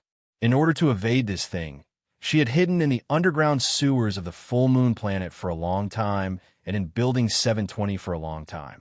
Unexpectedly, she was found by this thing in the end. In other words, she had found the other party. This was Shin Aoyama's scheme. Having thought of all this, the snow girl only had enough time to move forward a few meters in a blink of an eye. The sun shone on her pale face, but it suddenly dimmed. The change of the light meant that the distortion of space had increased. The strands of hair drifted forward while brushing her face. She was moving backward. Was she going back to that place after tens of thousands of years? The snow girl turned around and looked at the black obelisk, her eyes devoid of any extra emotion, save for a powerful indifference. The space vibrated slightly. An extremely cold energy came out from her body, turning into dozens of icicles that shot forward and landed on the front of the black obelisk. Those icicles had a faint blue color, and there seemed to be something moving inside them, as if they were alive. Nobody, including Jingjiu, Chao Yuan, or anybody else, had seen her use these icicles. She didn't even use them when she was dealing with the high-level mother hives on the full moon planet. This was her most powerful method, which consumed a lot of her energy and couldn't be maintained for a long time, but it was extremely powerful. Regardless of whether it was the high-level mother hives or the ferrymen who had ascended, they would die instantly once they were hit by these icicles. The black obelisk didn't change at all, even though these faint blue icicles landed on it, looking like the dark universe itself. The snow girl didn't feel surprised. She didn't expect to break this black obelisk. All she wanted was to hold on for a while longer.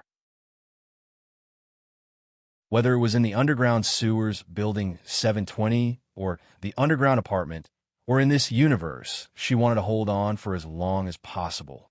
Dozens of icicles stood between her and the black obelisk, keeping it at bay. Unfortunately, she couldn't hold on for too long. The black obelisk exuded a force. It was not gravity, nor was it any force existing in this universe. It was even unclear if it could be described as a force. Yet it was unblockable. Huh! A crisp cracking sound came out from the icicles, hitting her heart. Following that, more and more cracking sounds could be heard. Dozens of cracks appeared inside the icicles, and the flowing threads gradually stopped. The cracks were cut off, and the threads extended to the surface of the icicles. Crack! The icicles couldn't withstand the force anymore and broke into thousands of pieces, which then turned into even smaller fragments. In the sky, full of ice fragments, the snow girl kept moving forward. She couldn't resist this force either. In this universe that had no direction, moving forward could also be understood as going down. She was falling into the abyss. Finally, she landed on the surface of the black obelisk.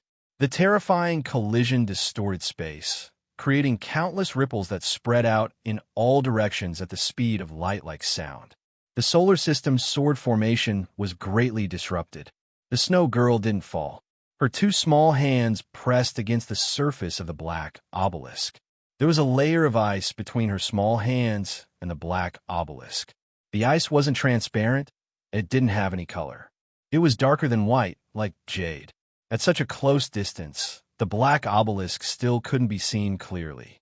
It was as dark as the night, like a crack in space. That indescribable force seemed to come from another world.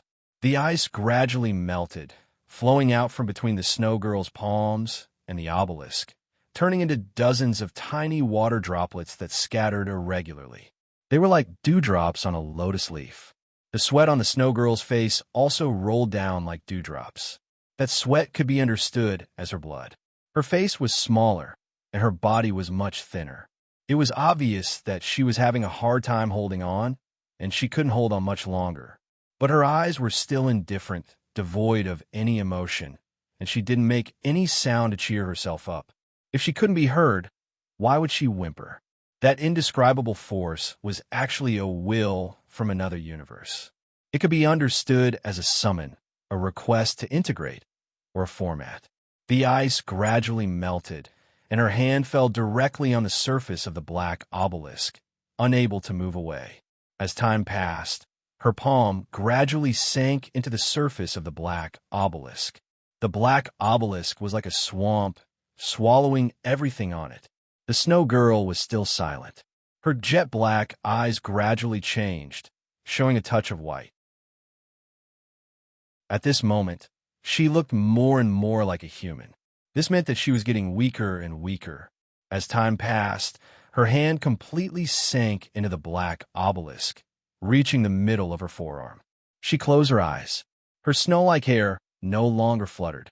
Silently, it was about to touch the surface of the obelisk. Suddenly, she felt that her face was a little wet.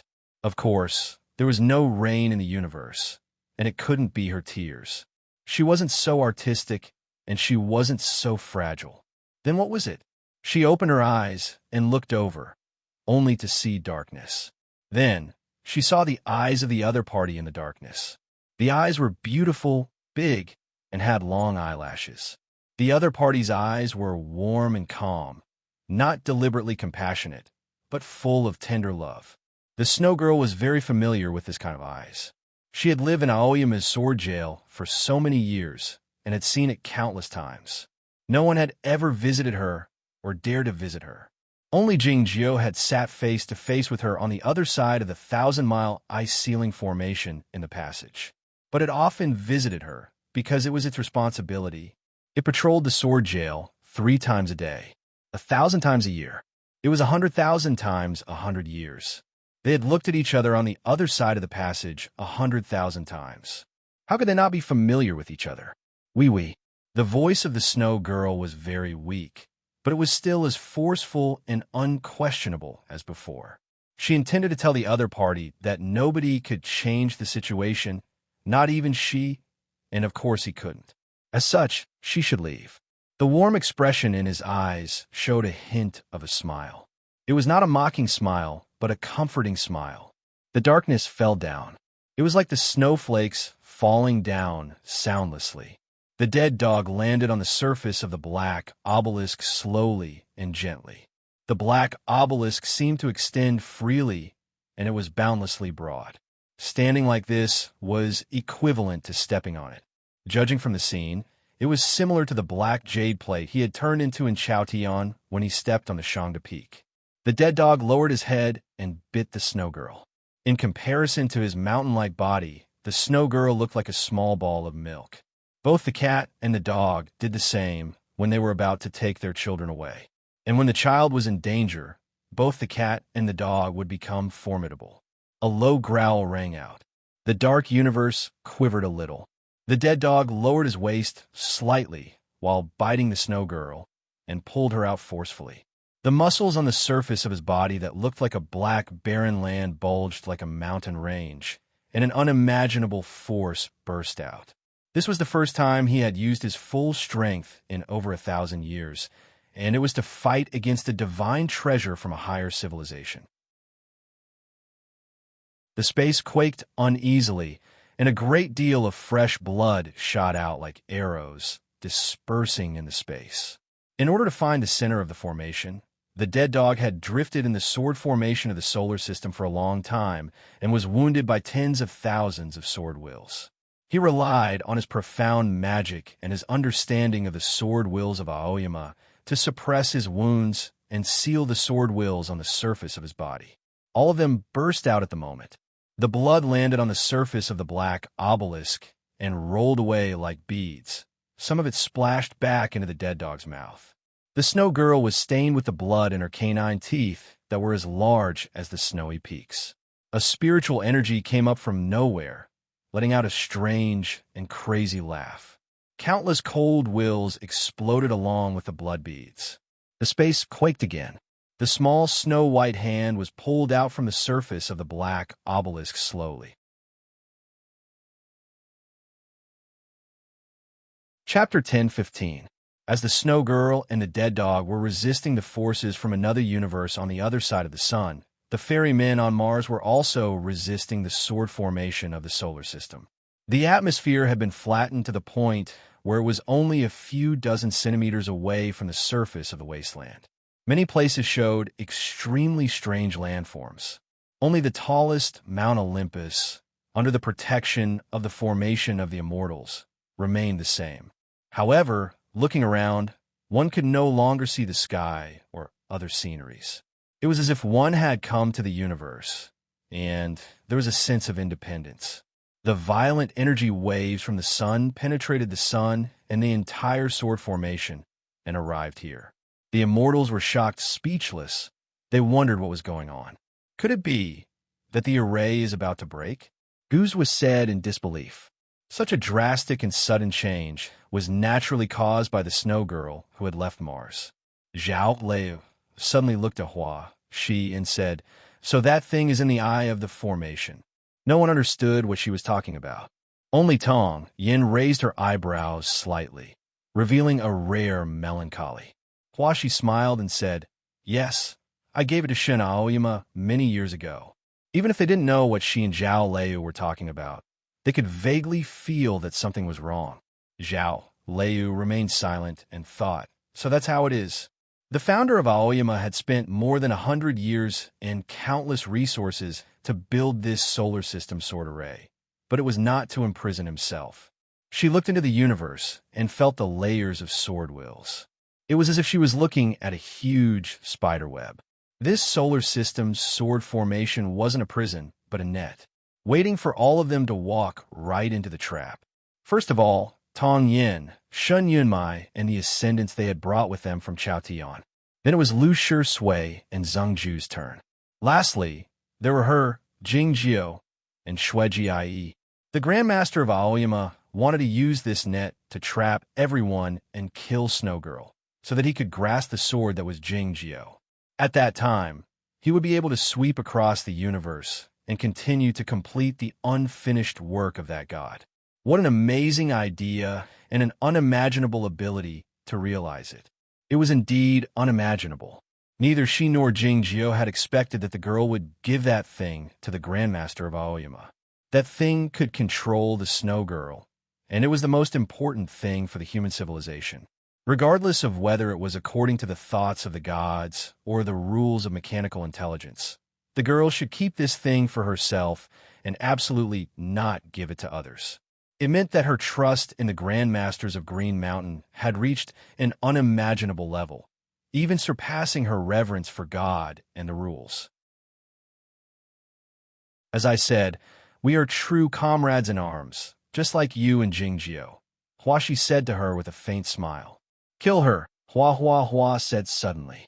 He said this very casually, but without any hesitation, as if he had made a decision without even thinking about it.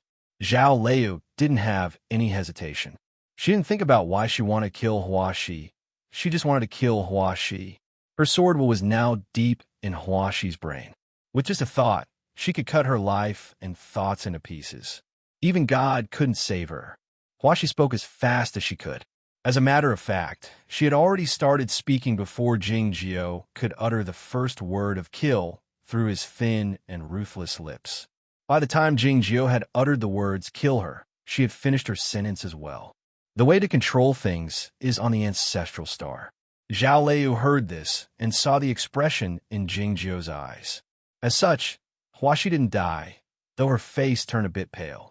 This was the third time in her long life that she had faced the threat of death after the warship in the Gray Passage by the railroad hundreds of thousands of years ago. The immortals heard their conversation and understood something. They knew that the solar system sword array was a high-level mutual concealment array. As long as the array eye existed, they would not be able to attack the array core. Tong Yin and the others had finally found the center of the formation after spending so many days and using all the knowledge and wisdom they had learned. It seemed that the array eye was hard to destroy, and the Snow Girl was in great danger. What should they do next? Should they count on Zhuo Ruzhui to kill the great Grandmaster and destroy the array core? It was better to count on the sun exploding in the next moment.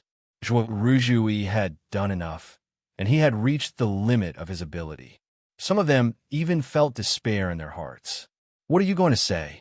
Xin Yunmai suddenly asked Jing Jiao. Jing Jiao had said that he would broadcast the message to the whole solar system. It seemed that it had something to do with what would happen next. The others looked at Jing Jiao, eager to know what he would say to the ancestral planet at such a critical moment. In their eyes, Jing Jiao broadcast the message to the solar system to negotiate with the great Grandmaster. Otherwise, what else could he do? Looking at the distant blue planet and the companion planet, Jing Jiao thought of something that had happened a long time ago. During the last fight between him and Bai Zhenren, the dead dog blocked the sun in the sky, making the whole world dark. After he came to this world, he learned that it was a solar eclipse when the sun was blocked by the moon. It's the end. If you are here, you should strike now. Don't always be so clingy, he said while looking in that direction. The crowd felt surprised, thinking that it was obvious that he was not talking to the great Grandmaster. Who was he talking to then? Xin Yunmai didn't think too much about it. He maneuvered the robot to bombard the ground. The extremely hot fairy energy gushed into the defensive line, making the top of the mountain pale under the illumination. Then, the fairy energy poured into those magic treasures. The violent wind whistled, and the earth quaked. A small opening appeared on the bubble-like barrier, from which countless fragmented light streams gushed out, heading to all parts of the universe. In order to transmit the message, we have used up 7% of our energy, which means we will die 10 hours earlier. Xin Yunmai continued while looking at Jing Jiao. I hope it's worth it. He was fully aware that whether it was worth it or not depended on whether the other party could hear what Jing Jiao had said. The question was, who was that person? Seng Ju, Ensheng, and the others were still thinking about this question. Zhao Liu and Lu Shisui didn't know either, but they guessed a possibility after hearing Jing Jiao's last sentence. They looked at Tong Yin reflexively. Tong Yin was calm, as if he didn't know anything. It was because he really knew nothing. The seawater kept lapping at the beach, rising and falling, completely ignoring the rules of heaven and earth. Zhuo Ruzhui sat paralyzed on the sand, covered with blood, and his clothes were in tatters after being burned by the fairy fire. His injuries were not light, but they were not so severe that he couldn't stand up. Yet, he refused to stand up, pretending to be a rascal. The seawater flowed over his body and then retreated, taking away some beads of blood and leaving a thin layer of ice on the surface of the sea. The drastic change of energy on the sun had also reached the ancestral planet, and it was clearer than that on Mars, so he could sense it more clearly. It turns out that everything was your scheme. You purposely destroyed those sand towers so that I could send the data to them, so that they could find the array core. If the snow girl arrived, she would naturally be the one to destroy the array core, but she didn't know that the array core hid a way for the gods to control her. Zhuo Ruzhui lowered his head and said, No wonder you didn't care about the snow girl from the beginning. The ancestral mountain of Aoyama rubbed his skinny legs and said, I've said it before, you have thought for many years, but I have lived for many years, so of course I have thought more. Zhuo Ruzhui raised his head, looked at him, and said sincerely, You really are amazing. Even though he was the founder of the Aoyama sect, the chosen one of the gods, and the first human cultivator to ascend, he was still old. Yet, it was this old man who had the entire universe in his hands. Another wave of energy came from the depths of the sword array, which was somewhere in the solar system. The wave was not strong, but it had the characteristic of materializing nothingness. It fell on the edge of the atmosphere of the ancestral planet, as if a hand had patted it lightly. The atmosphere was slightly deformed after being patted, and a gust of wind arose. A vague voice could be heard in the wind. Finally, it attacked. Zhuo Ruzhui recognized the voice as Jing Jiao's. He couldn't help but feel pleasantly surprised, but he was at a loss the next moment, wondering who he was talking to. He was probably talking to me, right? Did he want him to attack the Grandmaster? Jing Jiu spread his hands and said to the atmosphere, "I did, but I couldn't defeat him." Even though he was severely wounded, he was still confident and even a little narcissistic. Judging from this, he was indeed similar to Shen Yunmai. Could it be related to the Grand Master's desire for him to inherit the Aoyama sect? The Grand Master of Aoyama knew that Jing Jiu's words were not meant for Zhuo Ruzhui. Then, who was he talking to? All of a sudden, he realized that he had forgotten the existence of a person. Many people had forgotten about that person. That person seemed to be good at being forgotten by others in the world. No one had ever found him, be it when he was in Chaotian or after he ascended to this world. Was this a magic method or a talent? That person was, of course, not the broadsword King Chao Yuan, who had followed the joyous monk to the deep heart of the universe and deliberately stayed out of the affair. During the battle in the galaxy beyond the fog, that person had traveled across the Milky Way stealthily at the request of Jing Jiu and came to the ancestral planet in an attempt to sneak attack and kill the Grandmaster, but he failed. The flames on the sun caused by the sound of the bell couldn't swallow the battleship, but the Grandmaster couldn't capture him either. Even the defense system of the galaxy couldn't detect any trace of him. Both the Grandmaster and the young priest thought that he had used the escape method of heaven and earth to leave the solar system and flee to a desolate area in the universe. Did he not leave the solar system at all? Had he been hiding in the solar system for more than 2 years? He might have hidden in the deep part of the Grand Canyon on Mars or the center of the atmospheric whirlpool on Jupiter to avoid being detected by the spiritual awareness of the Grandmaster. However, now that the entire sun had become a sword formation, where could he hide?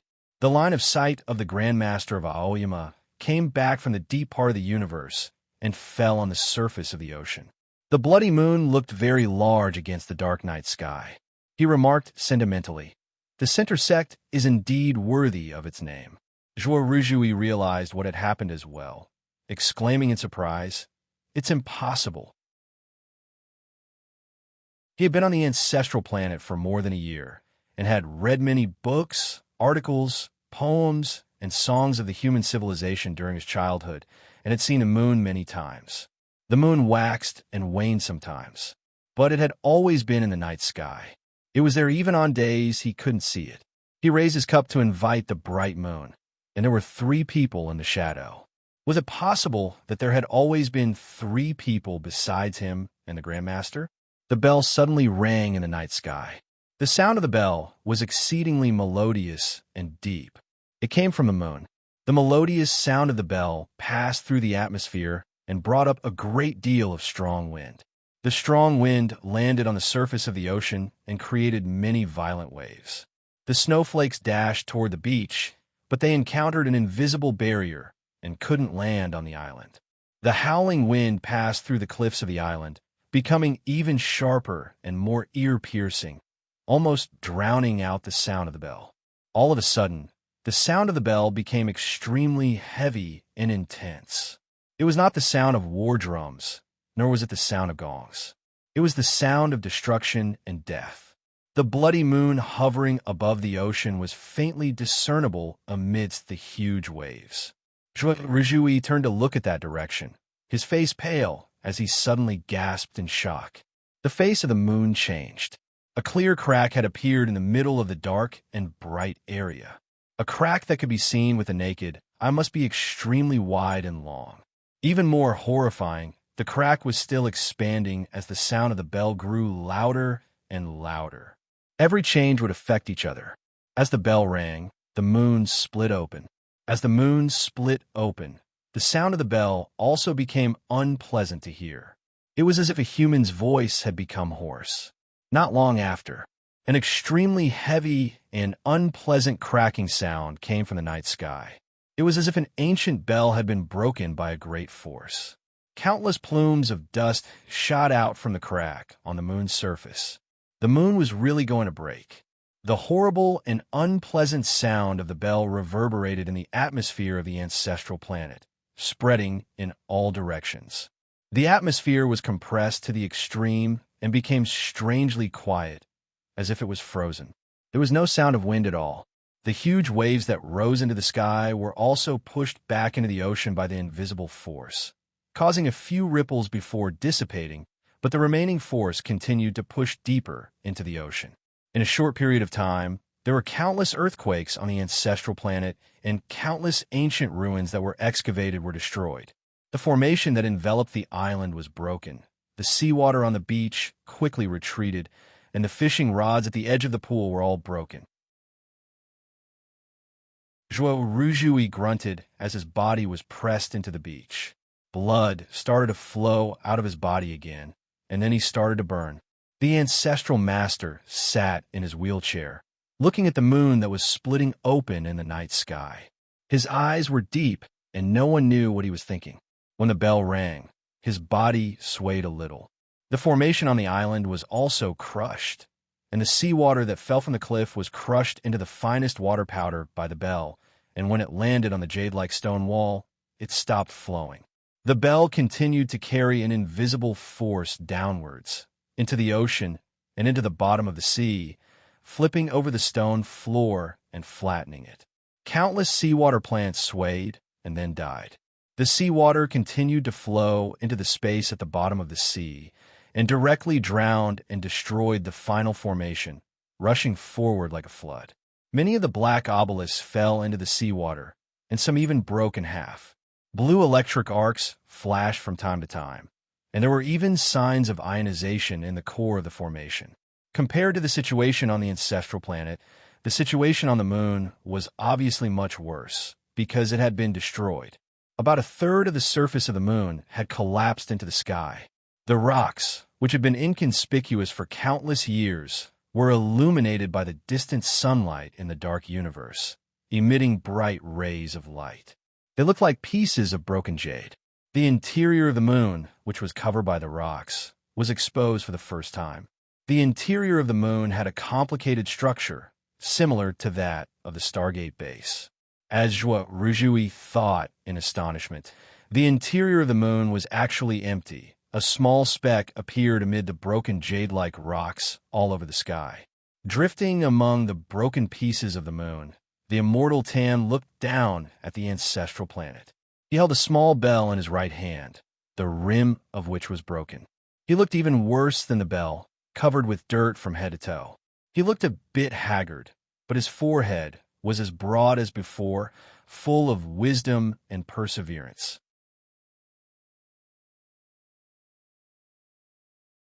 Chapter 10:16. The Other Side of the Sun. The black obelisk floated in space in silence. The dead dog was still fighting against the rules of another universe. Blood continuously gushed out from the black hair and landed on the surface of the monolith, turning into dew and scattering away. The clash of the two enormous forces caused the space around the black monolith to warp a second time.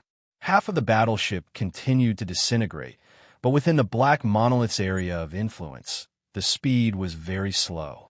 The Snow Girl's line of sight passed through her canine teeth that were as sharp as ice peaks and saw the world inside the warship. Her mouth, which was covered with blood threads, let out a high-pitched shriek that could not be heard. Accompanied by a soundless scream, countless chills spread out from her body and landed on the surface of the black monument. The destruction of that part of the world began to accelerate. Though she and the dead dog couldn't damage this black obelisk, the eye of the formation would be damaged if the battleship was destroyed. There was a soft clap. The Snow Girl's little hand finally left the surface of the tablet. The dead dog barked a few times while biting Zhao Lei's body. He tried to fly up by exerting force on his four legs, but he fell back down after flying a few feet. The black obelisk controlled this space and used it on the Snow Girl. The way it worked was similar to the power of the black obelisk, and it was something the life forms in this universe couldn't understand. The dead dog could leave by himself, but he couldn't bring the Snow Girl with him. Ta-ta-ta-ta. It was not a real sound, but a sensation caused by the paw of the dead dog when it landed on the surface of the black monument. Since he couldn't fly, he could only run. The dead dog seemed to turn into a flash of black lightning, traveling at high speed on the surface of the black monument. With its speed, it had probably run thousands of kilometers, but it still hadn't reached the outside of the black monument. That black obelisk was truly magical. It wasn't surprised. Its eyes were still calm, but it didn't slow down. Instead, it sped up. As long as it was fast enough, the bicycle could keep moving forward without falling to the ground. As long as he ran fast enough, the shadow would not be able to catch up to him and drag him into the darkness. As long as she ran fast enough, the snow girl would be fine.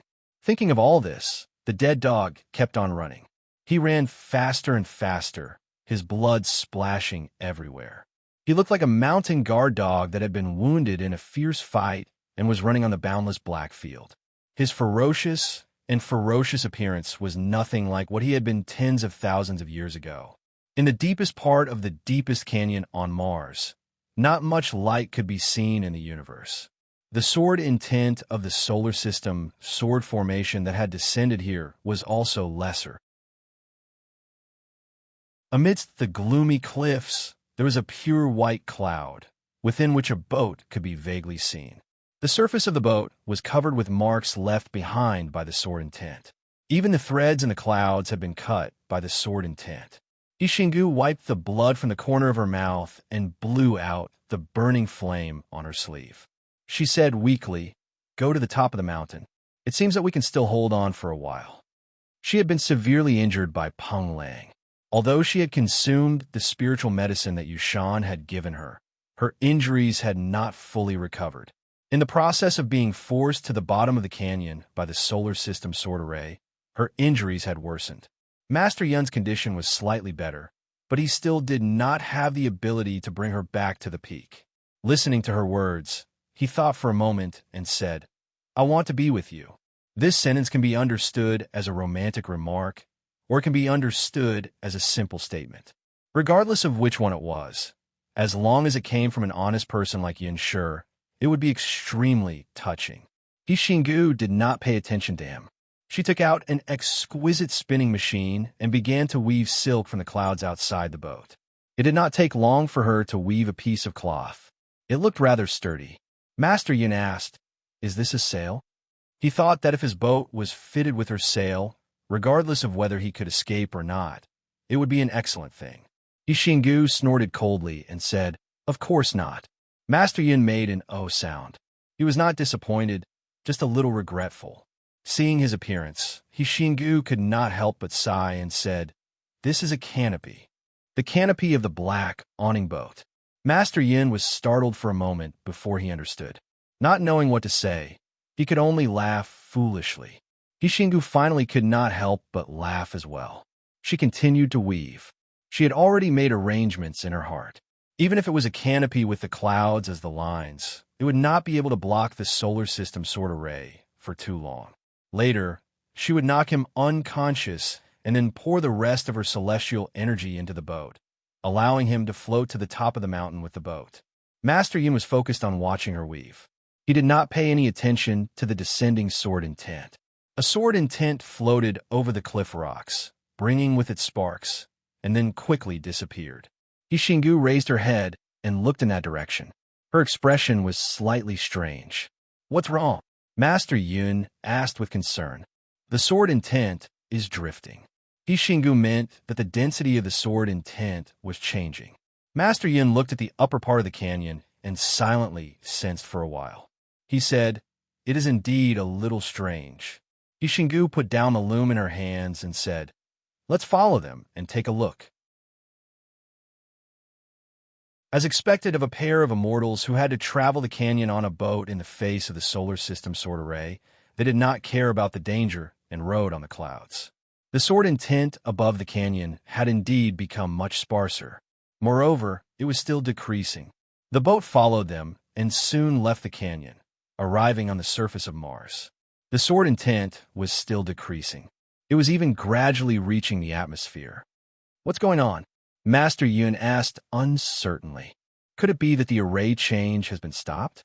Ishingu revealed a smile and said, "Not only that, the entire sword array is collapsing." Yes, the solar system sword array was collapsing. The huge battleship that was the eye of the array had been completely destroyed by the snow girl. A part of the pivot of the array at the bottom of the ocean on the ancestral planet had been destroyed by the immortal Tan, with the moon as the bell. The Grandmasters of Aoyama couldn't maintain the array any longer. The entire sword array, starting from the sun, began to collapse from the inside out.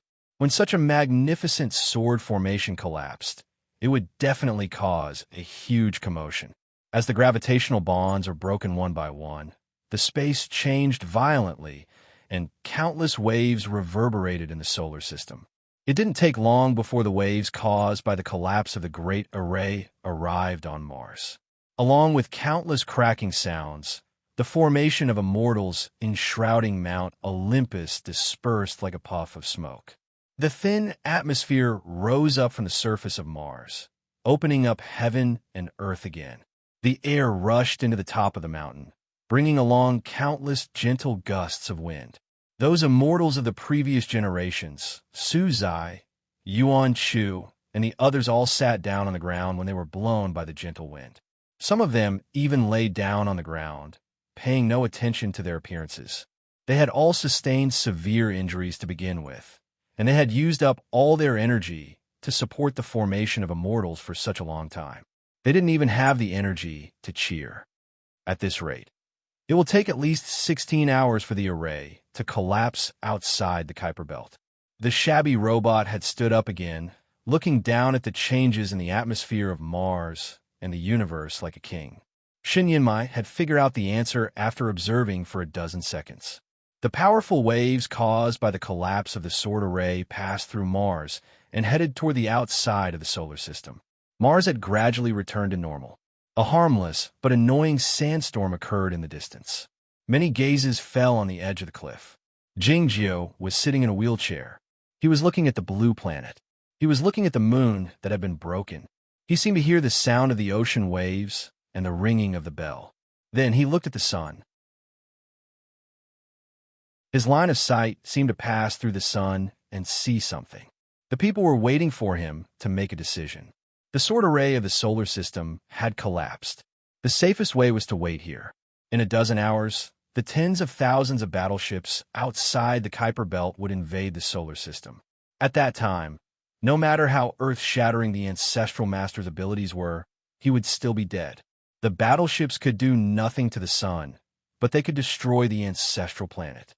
"Let's go there," Jingjio said while looking at the blue planet. The sword immortal In Sheng was surprised, raising his eyebrows slightly. The other immortals of the previous generations were also surprised, thinking that this was not in line with the rumored temperament of the immortal Jingyang. Zhao Liu and the others were calm, as if they had already known what he would choose. Since they had decided to go to the ancestral planet, they had to seize the time because a dozen hours was too long. However, the distance between Mars and the ancestral planet was still tens of millions of kilometers. How could they go there faster? Peng Lang stepped forward, his sword bent like a sail. Lu Shui kept picking the magic treasures to see which one was more useful. Shen Yinmai shouted, "Don't leave me behind." How could he miss what was going to happen next? He was now a shabby robot. If no one brought him along, he would not be able to go to the ancestral planet. However, it was not easy to bring him along. Jingjio said, "Rise the clouds." Autumn out. He knew that the final battle was coming, so he dared not delay. He jumped from Jingjio's knees to the sky outside the cliff without any resentment in his eyes.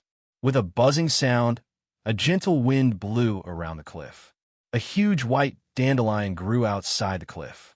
When the crowd looked carefully, they found that it was still Ada, but his body had become extremely huge, and his hair was fluffy and fluttering in the wind. Zhao Liu pushed the wheelchair onto the back of the cat. It was as if she had walked into a bush of reeds, and her figure was immediately hidden. Tong Yin also landed on the back of the cat with the shabby robot in her hand. The robot seemed to have turned into a cute toy after sitting on the carpet. Peng Lang and Lu Shui disappeared from the spot with dozens of sword lights, and they arrived on the back of the cat in the next moment. Cain Yang and the others, as well as the immortals of the previous generations who were in charge of the formation, were too seriously injured to go with them. The deity battering master, Mr. Dong, and the demon immortal brothers in black were also silent. Ada floated up and flew toward the atmosphere like an unreal white cloud. Suddenly, a sword light flashed by. The sword immortal, and Shung flew into the sky and grabbed a strand of cat hair with his remaining hand. Ada turned around and glanced at the man with slight annoyance. If it were not for Peng Lang, he would have bitten him to death immediately. The gentle wind became stronger, and the rocks on the mountaintop shook. Cain Yang and Yushan supported each other as they walked to the edge of the cliff and looked up at the sky. The immortals also looked in the same direction. The cat had already disappeared into the universe. The disintegration of the moon gradually stopped. The broken side was illuminated by the sunlight, and it was very moving. The sword formation of the solar system was still disintegrating, and the space distorted due to the gravitational turbulence changed the appearance of the starlight coming from afar, and it looked like a primitive nebula. The world seemed to be returning to the beginning of the universe. Most of the fragments of the moon stayed in the orbit not far away. Some of them went to the depths of the universe, and some fell toward the ground. Those fragments started to burn after entering the atmosphere, forming a spectacular group of shooting stars. Innumerable splashes appeared on the surface of the ocean in the distance, and the smoke and dust started to rise on the distant land. The fires could be vaguely seen. It was unclear if the forests had been set on fire. The immortal Tan came to the ground along with the group of shooting stars. He stood in a high sky in front of the small island. The sword formation had collapsed, and the solar system had gradually returned to normal. The dark night was replaced by the blue sky, as if it was another morning. The morning sunlight shone on the immortal Tan's body, making him look like a ferryman with a vague golden glow. Seeing this, Zhuoruzhui had a complicated feeling. He and the Grandmaster had talked a great deal while looking at the distant moon on this beach. The Grandmaster had raised his cup to the moon and asked the blue sky. He had also recited a poem to the moon. The Grandmaster told him that the humans had modified the moon into a space base many tens of thousands of years ago, but it had been abandoned later. It had been modified into a defense system. It was true that the moon was empty inside. At that time, he had a strange thought that he now thought of, that it would be fun if someone was hiding in the moon and watching us. Who would have thought that this sentence was actually correct? There was indeed a person on the moon. It turned out that the immortal Tan had hidden in the half-abandoned machinery on that barren planet for 2 years. Unexpectedly, he didn't flee after the failed attack in the galaxy outside the foggy world. Despite his temperament, he stayed there quietly instead of fleeing. It was well known that it was not easy to hide the moon when it was right in front of the Grandmaster. The immortal Tan hadn't done anything over the last 2 years. He didn't even open his eyes, let alone talk to himself. Zhuoruzhui was also a strange person who had stayed behind closed doors the moment he entered Aoyama, so he knew how difficult it was to do so. When staying behind closed doors, one could seal off their 6 senses and isolate themselves from the outside world. It was possible to do so for dozens of years, to say nothing of 2 years. However, the immortal Tan had to be ready to strike at any moment, so he couldn't stay behind closed doors and had to endure it. This was definitely not something a normal person could do. Zhuoruzhui was fully aware that he couldn't do it, and he believed that Tong Yin, who had dug a tunnel at the bottom of the Cloud Dream Mountain for many years, couldn't do it, and neither could Jing Jiao. What shocked him the most was the method the immortal Tan had employed. He found the power of the Scenic Cloud Bell wasn't powerful enough after the failed attack last time, so he thought of using the Scenic Cloud Bell to shake the moon. He had turned the moon into a bell. It was not as simple as using a loudspeaker. It was more like using a nuclear bomb. It's indeed the center sect. The Grandmaster of Aoyama said this while looking at the immortal Tan in the sky while sitting in a wheelchair. This was the second time he had said this. The Cloud Dream Mountain hadn't been founded yet when he ascended and left Chaotian. It wasn't until many years later that he found out that there was a super sect in Chaotian that could rival the Aoyama sect. In order to solve this unexpected problem, he had spent a great deal of effort and even sacrificed the lives of his disciples. It was undoubtedly a high compliment that he said this to the immortal Tan. "Thank you for the compliment, Grandmaster," said the immortal Tan. The Grandmaster of Aoyama said, "But what you have destroyed is not only this sword formation, but also the original happiness of the humans."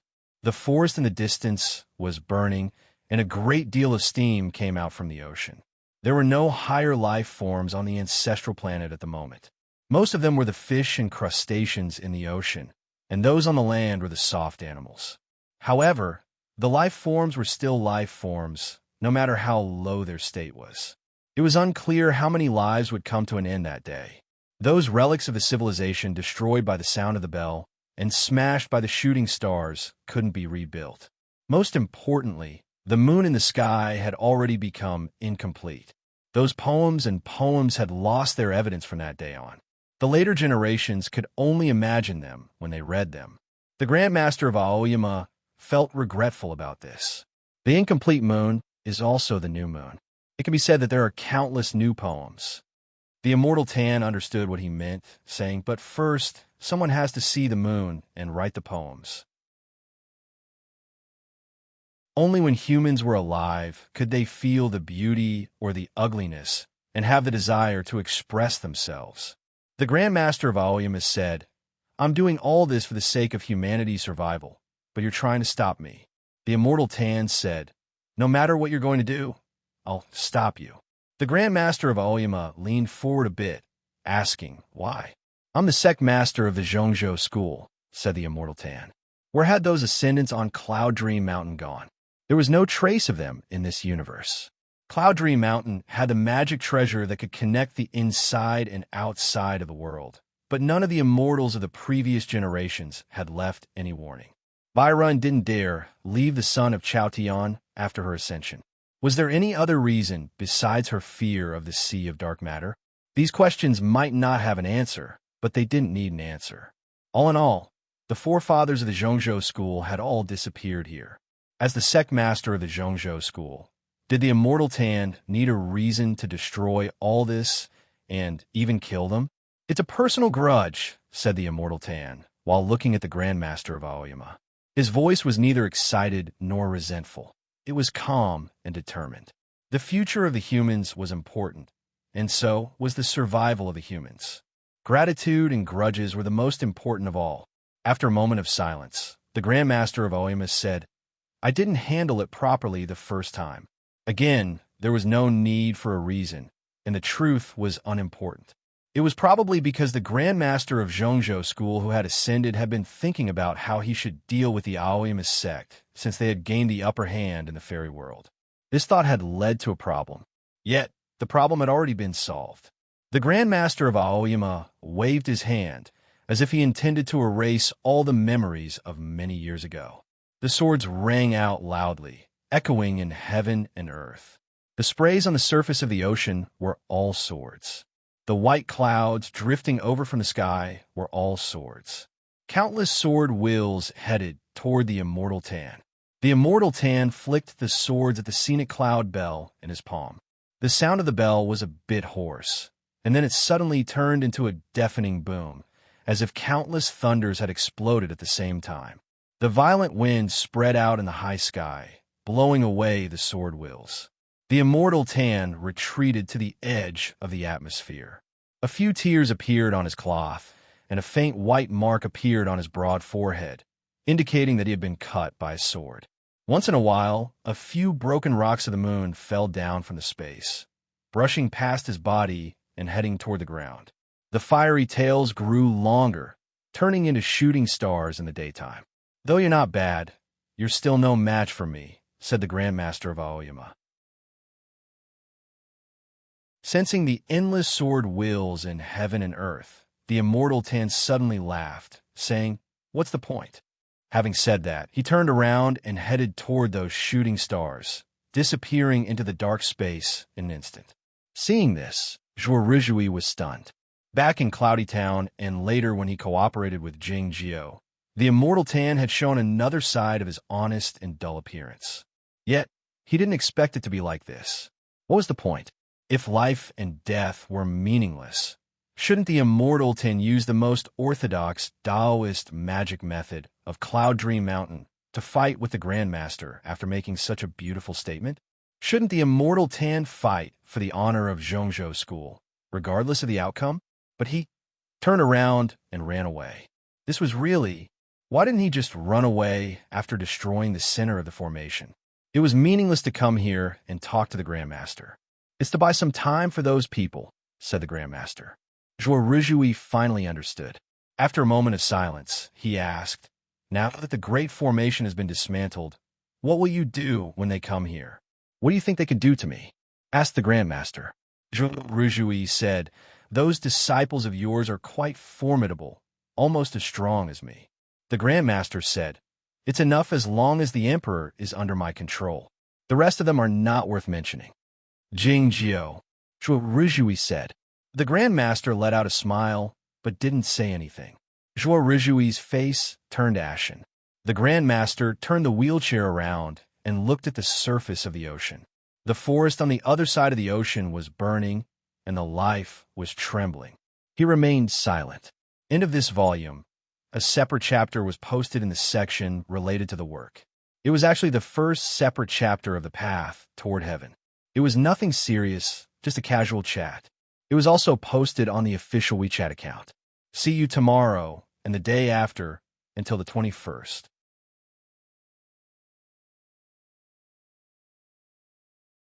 Chapter 10:17.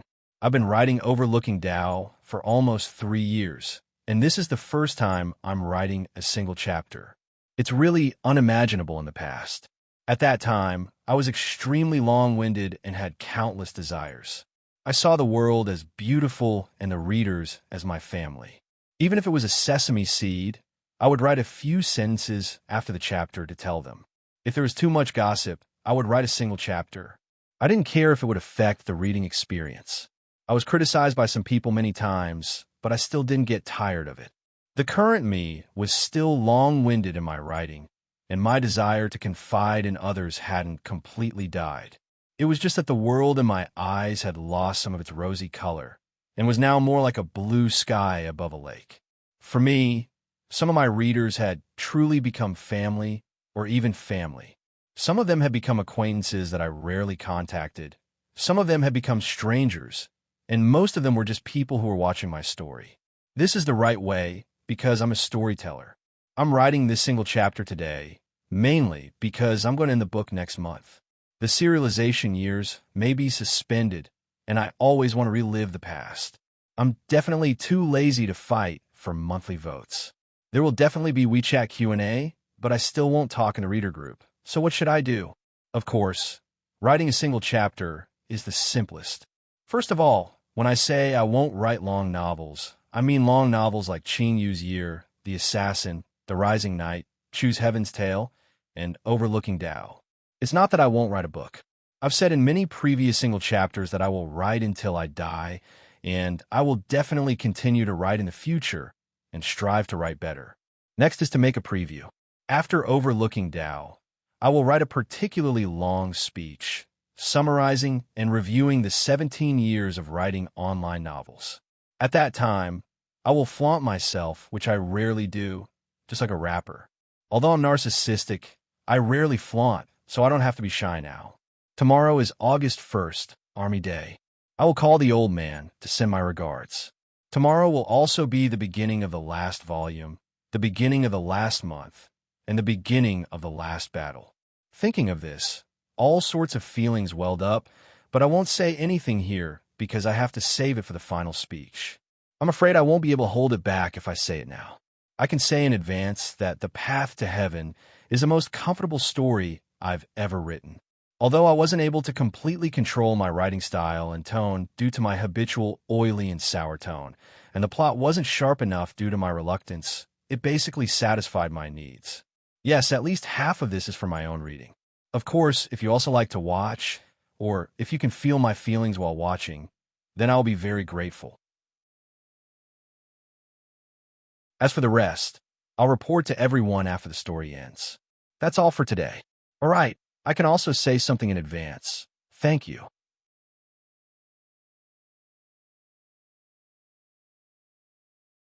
Chapter 10:18. I want to be a loyal son from afar. and a lover for a short time. Among the gods' creations, I am the most perishable with the irresistible speed of death. Like all the poets who use dreams as horses, my career is to be the sun's life. The sun is my name. The sun is my life. Excerpt from High Z's dream as a horse. A cloud drifted over from the universe. The cloud was pure white and huge. It was very eye-catching even in the vast universe. The core of the solar system had returned to normal. Bright light shone freely in it. It was also starlight. The starlight fell on the white cloud, illuminating every strand of light. There seemed to be crystals flowing in it.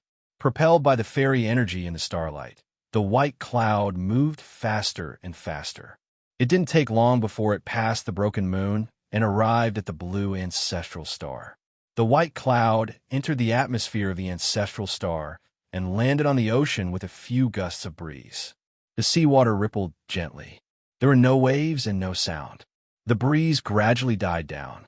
The fluttering strands of cloud also fell down and dropped into the seawater, wetting the edge of the cloud. The white cloud revealed itself.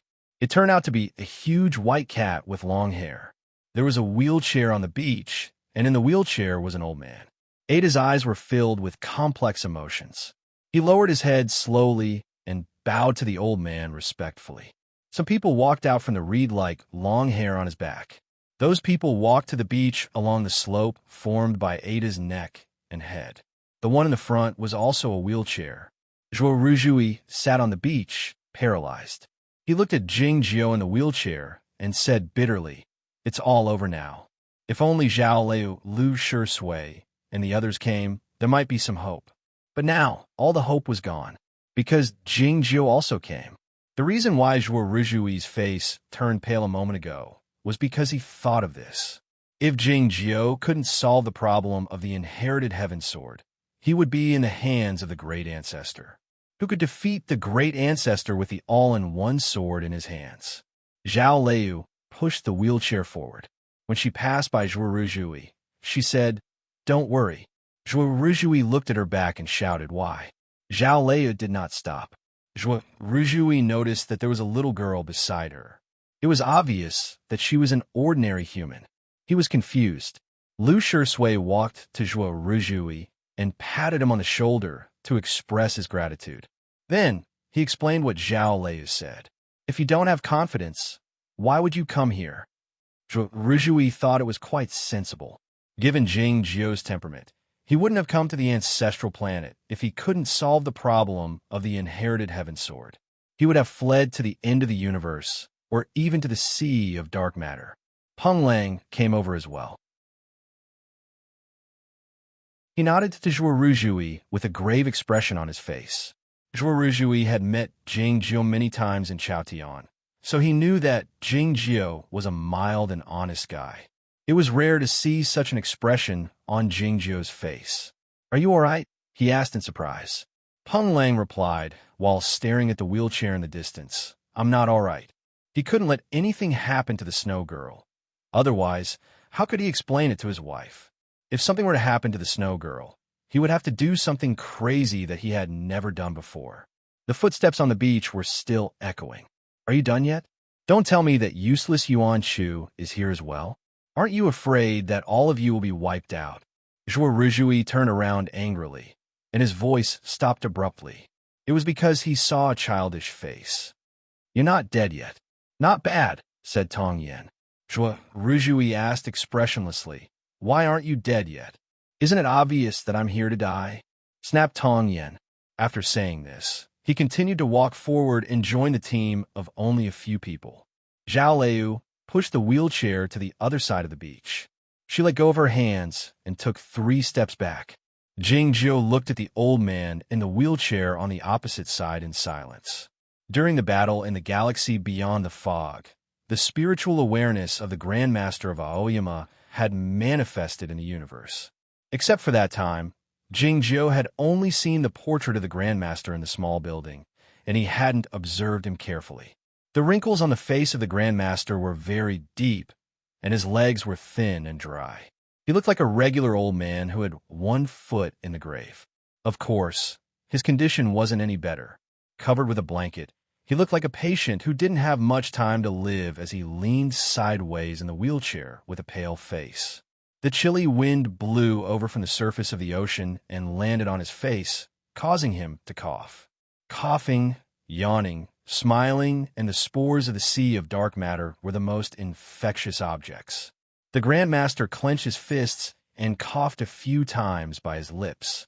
He was the founder of the Aoyama sect and the first immortal ascended in the human cultivation circle. Jingjiu didn't need to say anything more. Without a doubt, they were the most outstanding figures in the Aoyama sect and even in the entire human cultivation circle. They were the beginning of the human cultivation history and the current peak. These two immortal-like figures looked so feeble when they met for the first time. The first thing they did after meeting each other was to cough at each other. The sound of the wind by the seashore suddenly grew louder. It had nothing to do with the sound of coughing. It was just that Ada had returned to his original size. He leapt at the back of Zhuoruzhui at a high speed and a low noise.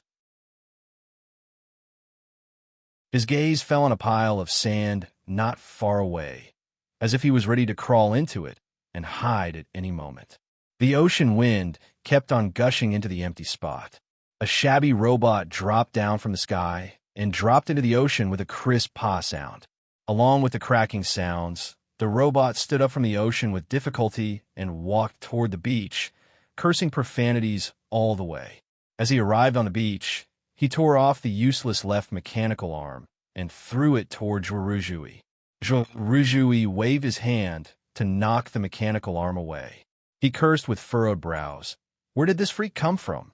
Ada was fully aware that Shun Yunmai intended to hit him, but he didn't explain it to him. Shun Yunmai had heard of Zhuoruzhui many times from Tong Yen. He turned around after shooting a glance at this person without saying anything. Before Zhuoruzhui could curse him some more, Ada transmitted a piece of spiritual awareness to him hastily, explaining Shun Yunmai's identity to him. After learning that this robot was the only son of the Grand Master, the expression on Zhuoruzhui's face changed slightly, thinking that he would be at a disadvantage in terms of seniority if they quarreled. It was better to wait until the death of the Grand Master. Shun Yunmai opened the partition of the control room with his spiritual awareness and shouted at the wheelchair in the distance, "Old man, I'm coming." Looking at the head that he almost couldn't recognize, the Grand Master of Aoyama said, "Since you're here, watch carefully." Upon hearing this, Shun Yunmai was taken aback. Then he said angrily, "Do you think you're qualified to teach me? Do you think you're—" Before Shun Yunmai could finish his words, the Grand Master interrupted him indifferently. "I've never regarded myself as the son." Shun Yunmai winked at her and asked, "Did you hear what I said?" The Grand Master replied, "Your voice was so loud that it was hard for me not to hear you. I was as noisy as when I was a child." Huashi added, "Fortunately, I don't like to cry anymore." Shun Yunmai said angrily, "Aunt, can you please stop mentioning these things?" Upon hearing this conversation, Zhuoruzhui felt it a bit strange. Peng Lang and Lu Shui didn't respond, but Zhao Leu and Tong Yin looked at each other. This was the first time they had heard Shun Yunmai address Huashi, or the young priest, in this way. Shun Yunmai continued, "If you don't regard yourself as the son, what are you doing these things for? Many, many years ago, probably in the early stage of the distant ancient civilization, when God was still immortal, I met an arrogant man. That arrogant man liked to use the sun as a metaphor for himself. As a result, he died in a sun." The Grand Master of Aoyama said, "Even though I'm not wise, I still know how to learn from my mistakes." Huashi said, "I'm the one who told you this story." Zhuoruzhui couldn't help but ask from a distance, "Are you a supporting character?" Shun Yunmai turned his head around and shot him a glance, thinking that what Tong Yin said was right. Huashi paid no attention to Zhuoruzhui. She looked at the Grand Master and said, "Hurry up." The Grand Master looked into her eyes as if he was looking at the soul in the deepest part of her soul. "Are you all right?" he asked. Huashi retorted expressionlessly, "Do you think I'm all right?" Even though they knew that the young priest had lived longer than the Grand Master, they still felt that something was not right. Even Lu Shui and Peng Lang could sense that something was not right. Huashi spoke to the Grandmaster in a very cold and impolite manner, as if she were lecturing a child. But the Grandmaster spoke to her in a very gentle and concerned manner. He could banish his only son to the end of the universe, and he didn't show any emotion even when he saw his son's head. Why was he so concerned about Huashi? "Did you do it?" asked the Grandmaster of Oyama, while looking at Zhao Liu after he sensed the sword wheels in Huashi's head. Zhao Liu uttered, "Mm." The Grandmaster of Oyama said, "Many people think that you are too impulsive, too sharp, and easily broken. They don't understand that this is the Tao that you cultivate. If you don't do this, you won't be you." Everyone on the beach had learned the swordsmanship of Aoyama. He could immediately tell that it was Zhao Liu's sword wheels. Other than her own attainments in swordsmanship, it was more about her understanding and mastery of everything in the universe. Zhao Liu said, "Since you understand the Tao that I cultivate, please don't mess around." She cultivated the 9 lives without regrets sword technique. She could even accept the death of Jingjiu, let alone the others. No one could stop her murderous intent. If the Grandmaster took action, she would kill Huashi. The problem was that the Taoist cultivators cultivated the Tao of life and death. If they could ascend and become immortals, they must have already thought through these things. It was impossible to threaten a Taoist cultivator with the life and death of a companion. This is a very childish way of thinking. The Grandmaster said, but the Taoist cultivators should be a little childish. Sometimes, being childish was having a pure heart. Sometimes, being impulsive and stubborn was being naive and hot-blooded. The path toward heaven should be traveled alone, but it was not a single log bridge. There were many ways to reach the other side. Regardless of which way one chose, one would always be naive in the end.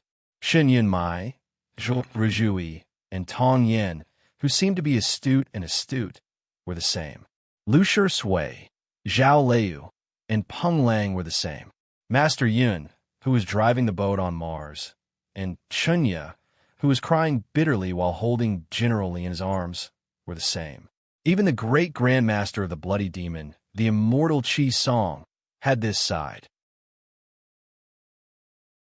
This was probably what it meant to never forget one's original intention. It could also be understood as the natural law. What about Jingjiu? He, of course, had some naive moments. For instance, he didn't like the morning sunlight or the spring rain, and he would get angry whenever Lu Ci was mentioned. For instance, he was here at the moment. He could choose not to come. The sword formation of the solar system was collapsing. All he had to do was wait for the last moment on Mars. Like what the immortal Tan had done, he drifted away after destroying the center of the formation with the moon as the bell. By then, a large fleet would be able to invade the solar system and destroy the ancestral planet. No matter how powerful the spiritual awareness of the great Grandmaster was, he would have no choice but to die if his fairy body was gone. This was the safest and most reliable plan, and it was also the one he was most likely to choose. However, what about the Snow Girl? Hence, he came. The others came with him as well. It was truly childish. Then, he did 2 more childish things. "What's your name?" he asked the great Grandmaster. Nobody expected the great Grandmaster to ask this question in the first place. Zhou Rujui wondered if he could do a better job, even if he wanted to disguise himself as that youth in blue clothing. Shen Yimai wondered if he could do a better job, even if he pretended to be a fool and pretended to be a pig to eat a tiger. The great Grandmaster was the only one who understood what he meant. The way of addressing someone was not important, but it was important at some point because it represented the relationship between the two of them and whether they approved of the relationship. "Just call me by my name," said the great Grandmaster calmly while looking at him, "Shin Aoyama. From this moment on, you are not a disciple of Aoyama. As far as I'm concerned, you are the all-in-one." "Jingjiu," said Jingjiu. "From this moment on, I don't approve of your status and seniority as the great Grandmaster of Aoyama. As far as I'm concerned, you are my opponent." Then, he did the second childish thing. "I want to find a way to control the Snow Girl, or a way to control that thing." Jingjiu continued while looking at Shun Aoyama. "Then I'll leave and let you live." The first chapter of this month is the first chapter of this volume, and it is also the first chapter of the last volume of the last month. Since I have manuscripts in hand, I should try to finish the book on time on the 21st. I've said all this nonsense because I'm afraid that some readers might think that I'm not good at math and that I've missed some people. No, I'm just playing with the plot.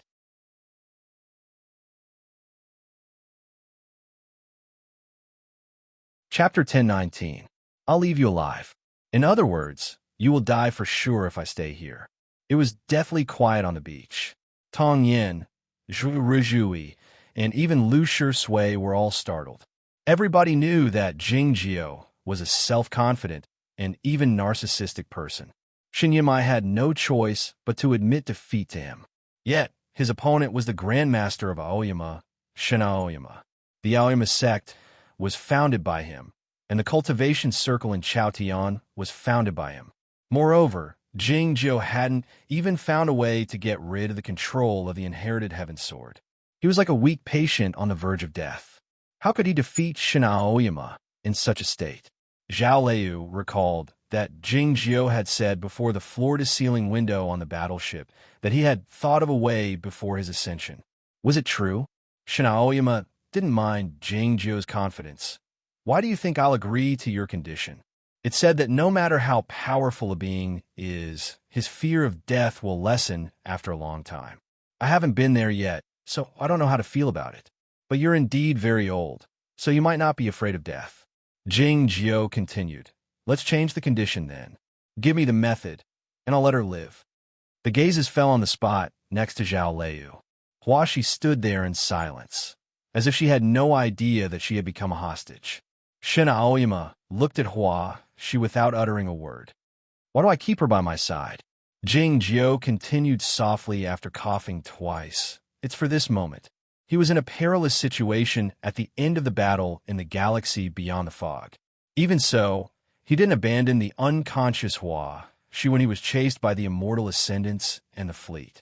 He put her in the luggage bag, treating her as the most precious piece of luggage. No matter how heavy and troublesome it was, he took her with him to the underground tunnel and lived with her in the 720 building for more than a year. This was completely unlike his cold and emotionless style of doing things. It was not until later in the Gray Passage that he completely destroyed the chip behind Huashi's neck and locked that person in this little girl's body that the answer was truly revealed. The little girl was the cell he had prepared for the priestess. It was the only way to take control of this world. It was the only way for Xue Jie to gain true freedom and help him remove the threat of Shin Aoyama. The question was, why didn't he kill Huashi when he had achieved all these goals? Instead, he let Xue Jie bring her to the galactic base, and then brought her to the solar system to let her meet Shin Aoyama. Wasn't he worried that there would be some accidents in the process? Even if he was worried that a new Huashi would be born in the radiance of the charter, so he couldn't kill Huashi, he could totally hide Huashi in a place where no one could find her. For example, he could ask the Snow Girl to freeze her into a small planet. At least, he should let her hibernate. Why did he let her come here just like that? Because only when he was awake was he alive, and only then could he move people. She said that you're comrades. I acknowledge and respect that, because I've experienced it myself. Jing Jiao said slowly, how can you abandon a comrade? After a moment of silence, Shin Aoyama suddenly asked, have you ever abandoned a comrade? Jing Jiao replied without a second thought, I don't have a comrade. Zhao Liu lowered his head to look at the sandy ground under his feet. The seawater came up and wetted the soles of his shoes. Shin Aoyama pressed. So you haven't risked your life for anyone, have you? No, replied Jing Jiao. Didn't you come here for the Snow Girl? Asked Shin Aoyama. I won't die, said Jing Jiao. What about that junior called Lin Sanyue? Pressed Shin Aoyama. She is dead, said Jing Jiao. Why do you think I would do that? Asked Shin Aoyama with a small smile.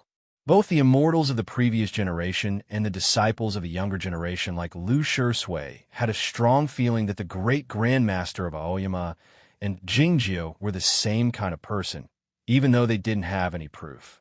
As such, they thought Jing Jiao's request was too childish or even reckless. Nobody could threaten him with the lives of Zhao Liu and the others. Why did he think that the great Grandmaster would be threatened?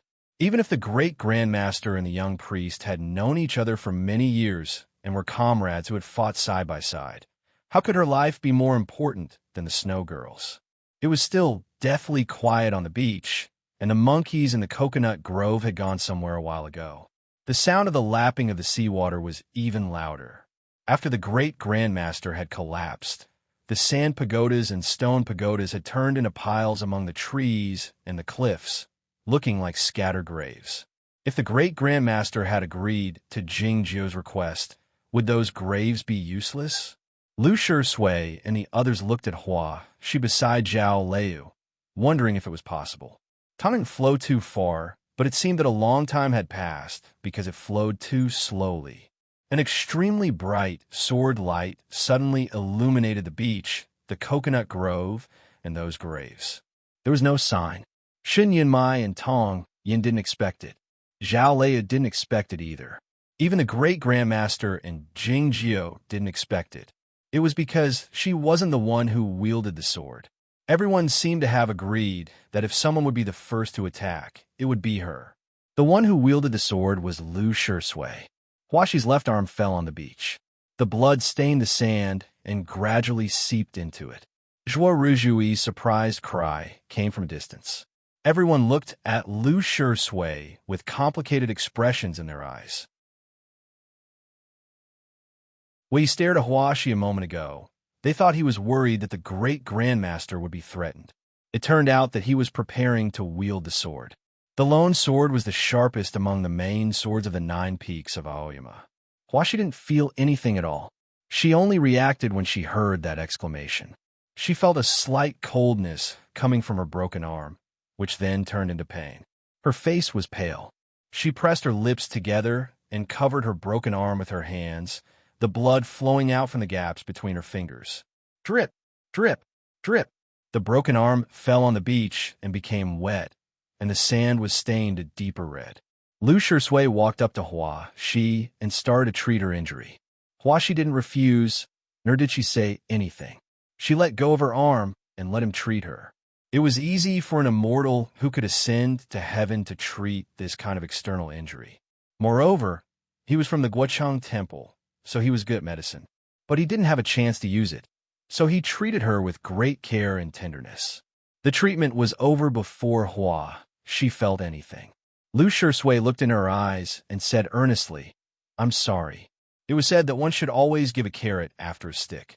He was apologizing for cutting off someone's arm, and everybody could tell that he didn't say it to the young priest, but to the real Huaxi, though the little girl couldn't hear it at the moment. Zhao Liu said to Lu Shui, "This isn't something you should do." Lu Shui said, "I can't let you do all the bad things and let me have a good reputation." In the last 500 years, the sound of war drums had never been heard in Chaotian. There was only peace. Though the Aoyama sect was powerful, they had to resort to many cruel methods to achieve such a prosperous state. Without Jing Jiu's restraint, Zhao Liu had indeed killed many people. Zhuo Rujui's swallowing boat sword had been broken 3 times, to say nothing of the others. The blood and death had been turned into the nutrients for the peace of the world by Lu Shui by the convenience of his sect. He had become the most respected, highly achieved swordsman in the cultivation circle. That was why he said so. Then he turned to Shin Aoyama in the wheelchair and bowed to him earnestly, saying, "Grandmaster, please reconsider. If you didn't believe the young master's threat, you could have a look first. Even if the young master couldn't threaten you, you still had to try."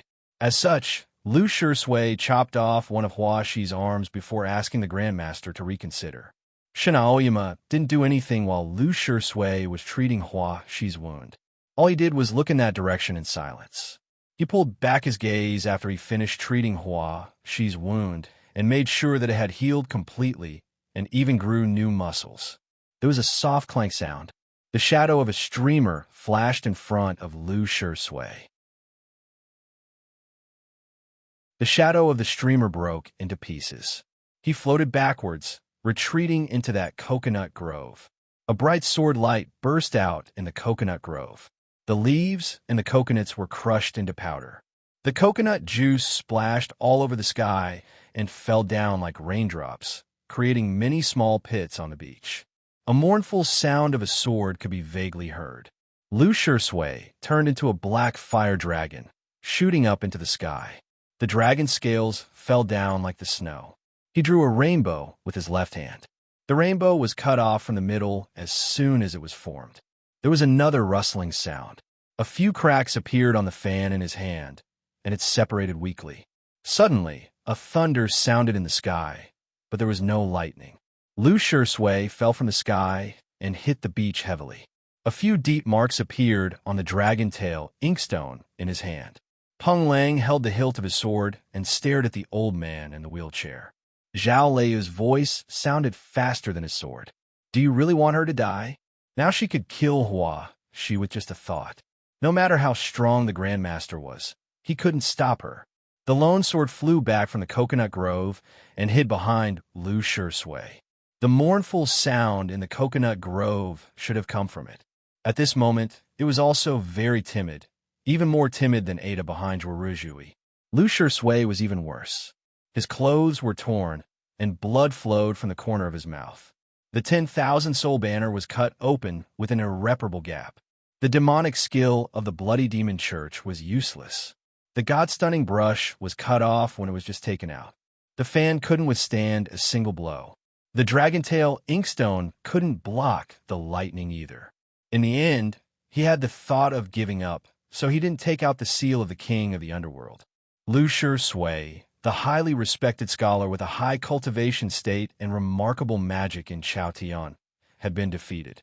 Shen Aoyama merely shot him a glance. The crowd was shocked speechless. The 10,000 soul banner, the god-stunning brush, the lone sword, and the first child sword were all magic treasures of the highest state in Chaotian. After being tempered by the fairy energy, these magic treasures could pose a great threat to the ascended immortals. Unexpectedly, they were as useless as copper and iron in front of the Grandmaster. The most shocking part was that not a single sword light had appeared on the beach, in the coconut grove, or in the sky during the earlier fight, and the crowd couldn't sense a single sword will. Lu Shui was like a madman who was fighting against the void all by himself. His cultivation state was so profound that it was hard to comprehend. Even Jingjiu, in his heyday, was probably inferior to him. Fortunately, the fight was stopped by Zhao Leiyu. Otherwise, Lu Shui's life would be in danger. Did the Grandmaster's angry decision to stop the fight in the end indicate that Jingjiu's idea was correct? Would he agree to let the Snow Girl live because of Hua Shi's life? Stop dreaming, Shen Yunmai said in a mocking tone. You people have no idea how cold-blooded and heartless he is. In the history of mankind, the Grandmaster of Aoyama could be ranked in the top 5 in terms of actual importance and symbolic significance, be it in the Federation of the Milky Way or in Chaotian. Those emperors, generals, ministers, and literary scholars were not qualified to be mentioned in the same breath as him. Needless to say, he was a truly great man. The great men had many different characteristics, but they also had something in common. One of them was that they placed the fate of mankind in the most important position. They believed that they were qualified and had the ability to make decisions on behalf of mankind, so they had to shoulder the responsibility. In comparison, their own lives and the lives of others were not as important. The Grandmaster looked at Hua Shi. Hua Shi looked at him. The two of them met each other's eyes, and there were many stories between them. Those stories had become myths in the religion of the Federation of the Milky Way.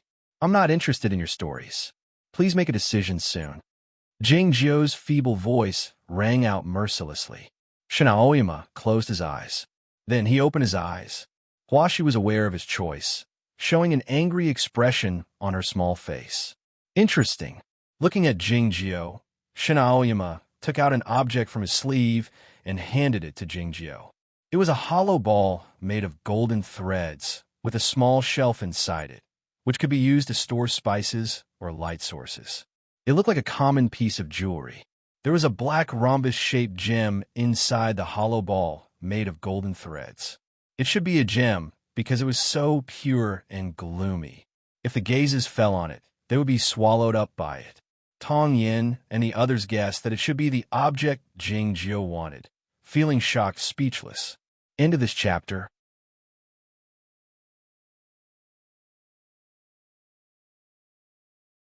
Chapter 10:20. All they knew was that the snow girl was in grave danger at the moment. Zhao Liu was certain that the danger was the method God used to control the snow girl. Jing Jiu was the only one who could vaguely guess where the danger came from, but he didn't know that it came from this black obelisk. Otherwise, he would be certain that he was right after seeing the black gem in the small hollow ball made of golden threads. The robot walked over along with the heavy footsteps. Shin Yunmai looked down at Shun Aoyama from the control room. After a moment of silence, he suddenly asked, "Are you my father?" Zhuorizhui came over while supporting Lu Shui.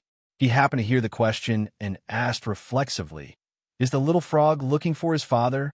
"What is it?" asked Lu Shui. "It's a fairy tale from the childhood of the human civilization. The little frog in the fairy tale is very stupid," said Zhuorizhui. "I've read that book as well." Shin Yunmai exclaimed angrily. The robot reached out its remaining mechanical arm and reached between Shun Aoyama and Jing Jiu steadily. He was probably the only person in the universe who dared get involved in the confrontation between the Grandmaster Aoyama and Jing Jiu. Jing Jiu didn't say anything. The expression on Tong Yan's face changed a bit, wondering why he trusted him so much. Shun Aoyama put the hollow ball made of golden threads on the mechanical arm. The mechanical arm rose up slowly and steadily and arrived outside the control room. Shin Yunmai looked at it for a long time with a serious expression. Jing Jiu uttered, in an attempt to urge him. "I don't know what you want, and I don't think you know it either. But I think it's this. I've never seen such a perfect craftsmanship. It's simply art," Shin Yunmai said excitedly. "What I'm talking about is the art of cutting the gem inside, not the small ball on the outside. The formation attached to the small ball is indeed marvelous, but it's obvious that it's a craftsmanship of Chao Tian. It should be made by the old man himself, and its level is much lower than that of the black gem." "Ada!" Jing Jiu yelled. Zhuorizhui supported Lu Shui and walked over. Where was Ada hiding now? A pile of sand in the coconut grove suddenly dispersed. Ada flew over with a body full of misery and sand fragments. Some of the sand fell on Shun Yunmai's face. He spat a few times. The heart-cleansing bell tied around Ada's neck swayed gently, producing a clear and melodious sound. Countless breeze like auras fell on the hollow golden ball, wrapping it up in the most gentle way and pulling it to the top of its head. Cold Cicada, who had been hiding in the cat's ear, crawled out gingerly. Cold Cicada didn't even dare take a look at Shun Aoyama on the ground, as it held the gold-threaded ball tightly in its bosom. Jing Jiu glanced at Ada. Ada understood. He flew up and turned into a white cloud in the sky. The next moment, the white cloud broke through the atmosphere and flew toward the sun. A gentle breeze caressed the beach. The wind could not blow away the confusion in everyone's hearts. They didn't understand why the great Grandmaster agreed to Jing Jiu's condition. Even Lu Shui, who did it himself, didn't understand, thinking that his young master would never make a mistake. What was on the great Grandmaster's mind? "What do you think?" asked Shun Aoyama while looking at Jing Jiu. Jing Jiu said, "It's simple. She will give that thing to you, and you will give it up for her." These two statements were the cause and effect. The cause and effect was the connection between all things. In the words of a child, "If you treat me well, I'll treat you well. If you treat me badly, I'll be in a bad mood." In the words of an adult, "If you give me a scarf with 100 butterflies, I'll give you an owl. If you love me, I'll love someone else." The cause and effect were as simple as that. The more important the object as the medium was, the more powerful the cause and effect between the two of them would be, and it would be difficult to separate them. The hollow golden ball could decide the life and death of the snow girl, so it was of course the most important object in the universe. The cause and effect between Shun Aoyama and the young girl were extremely powerful. All feelings and emotions are actually a matter of thermodynamics. For example, The total quantity in an isolated system remains constant. Jing Jiu continued, as long as the snow girl is alive, I can guarantee that she won't die. It's the same principle. What kind of nonsense is this? It actually sounds a little interesting, Yi Zichen said. Shen Yimai looked at the feeble Jing Jiu in the wheelchair, his face full of admiration. You'll win when the snow girl comes over and kills my old man, right? Is this what you call winning without doing anything? Zhuo Rizhui corrected him. We won. Shen Yimai didn't like his other self, and he was very dissatisfied with the fact that Jing Jiu had lived on the ancestral planet for such a long time and had read fairy tales. He looked at Shen Aoyama and said, Why did you agree with him? It was because of Hua Shi that the great grandmaster agreed to Jing Jiu's condition. Shen Yimai was even more dissatisfied when he thought of Hua Shi from Zhuo Rizhui. Who on earth is your son? He asked sourly. No one expected Hua Shi to have such a strong opinion. Normally, she should have thanked Shen Aoyama if she hadn't been moved to tears. However, she looked at him expressionlessly and asked in a deep voice, How did you become such a stupid person? She was the only ordinary person on the beach. Yet, her demeanor was more haughty than anyone else's. His Majesty has been disabled, and so has that dog. Shen Aoyama looked at her and explained patiently, Even if they're brought back by that white cat, the current situation can't be changed. I'll kill all of them. Wait a little longer. Hua Shi pursed her lips and ignored him. She went to the seaside by herself. The gentle waves washed away the floating sand, revealing some shells and stones. She picked up her skirt and squatted down, starting to pick up the shells with her remaining hand. It was a beautiful scene, but her small face was a bit pale. It was unclear whether it was because of the pain of losing her arm or some other reason. She suddenly saw a small black stone, and her eyes lit up. It was a stone dropped by the moon and burned and disintegrated in the atmosphere. Its edges were a bit sharp like a knife. Hearing the conversation between the Grandmaster and Hua Shi, the crowd realized that the dead dog had gone to the center of the formation and was probably trying to rescue the snow girl. They couldn't help but feel worried. What worried them more was the statement of the Grandmaster, I'll kill all of them. It was true that the deal had been reached, but the war was not over yet. Would the Patriarch be able to kill all these people here? What do you think? Tong, Yin had been reticent since she came to the ancestral planet. It was not until now that she made the first comment. Peng Lang and Zhao Liu looked at Lu Shisui. He was the only one who had fought against the Grandmaster. Lu Shisui's clothes were tattered, and a piece of his hair on his temples was burned by his own devil fire. He looked like a beggar who had just escaped from a burning temple. He said honestly, if I were to risk my life, I'd probably lose my life. Tong Yin said to Peng Lang, unless you have a new understanding or there's a glimmer of hope for you. As the strongest swordsman in Chaotian, he was the last hope for the crowd. Peng Lang said modestly, I've sensed the sword work of the Grandmaster for many days in the sword formation of the solar system. The Grandmaster's sword work is unfathomable. Even if I cultivated for another 200 years, I'd still be no match for one of his fingers. Zhuo Rizhui exclaimed angrily, It's not the time to be modest. Shen Yunmai yelled almost at the same time, Why are you being modest? The two of them eyed each other, as if they were looking at a mirror. Shen Yunmai suddenly thought of another important figure, feeling hopeful.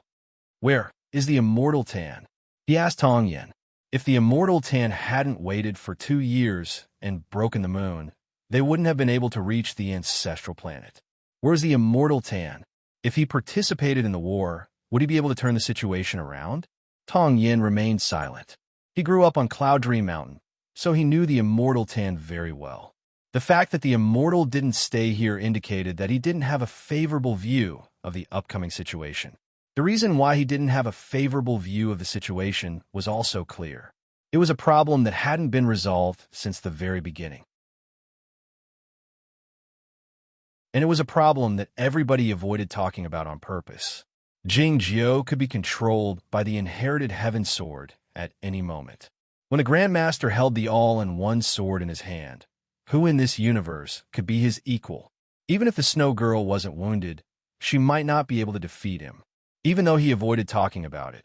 It didn't mean that he didn't know anything about it. Tong Yan's silence had influenced the others. The atmosphere on the beach grew a bit depressing, even a bit desperate. Should we cancel the deal? Zhou said to Zhao Liu in a low voice after shooting a glance at Huaxi.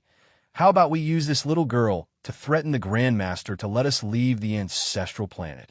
Zhao Liu said after shooting a glance at the seashore. He came here by himself. How could he leave?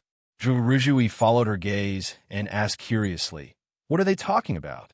According to the agreement between Jing Jiao and the Grandmaster Aoyama, they had to wait for Ada to go to the center of the formation and make sure that the Snow Girl and the Dead Dog were safe before they could eliminate the threat to Huaxi.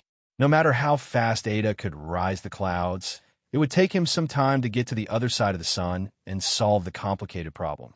These guys had nothing better to do than to chat with each other. The coconut grove by the seashore was ruffled by the wind, and the scorching sunlight swallowed the incomplete moon. The sandy beach was as golden as gold, and the slanted shadows of two wheelchairs were cast by the sunlight. It was a good place to chat. Shin Aoyama said while looking at the distant sun, everything is for the sake of the humans. Leaning against the wheelchair weakly, Jing Jiao said, I'm a human. It was the nature of humans to repeat themselves. This conversation had already taken place in the galaxy beyond the fog. Shin Aoyama pulled back his gaze and said to Jing Jiao's pale face, you're not qualified to represent the humans because you're not a human. Jing Jiao said, I'm a human of a higher state. Shin Aoyama said, the cultivators think of themselves as such, but it's nothing more than their vanity. Jing Jiao said, the two are not the same. You should understand what I mean. Shin Aoyama asked, if you believe that you're an artificial intelligence, why would you say that you're still a human?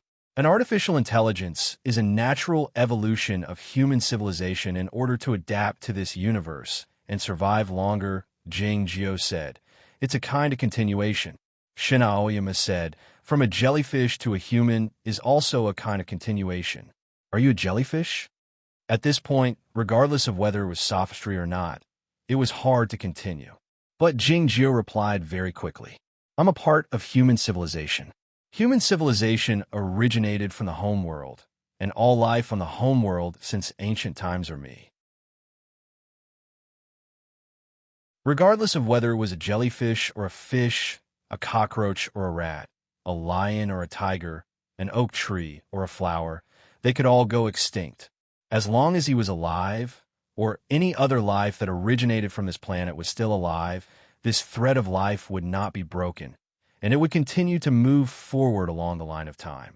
Existence was the highest principle of all life. The sea breeze lightly brushed the surface of the water, bringing a bit of moisture to the surface of the cracked coconut shells. These dew droplets were quickly dried up by the intense sunlight.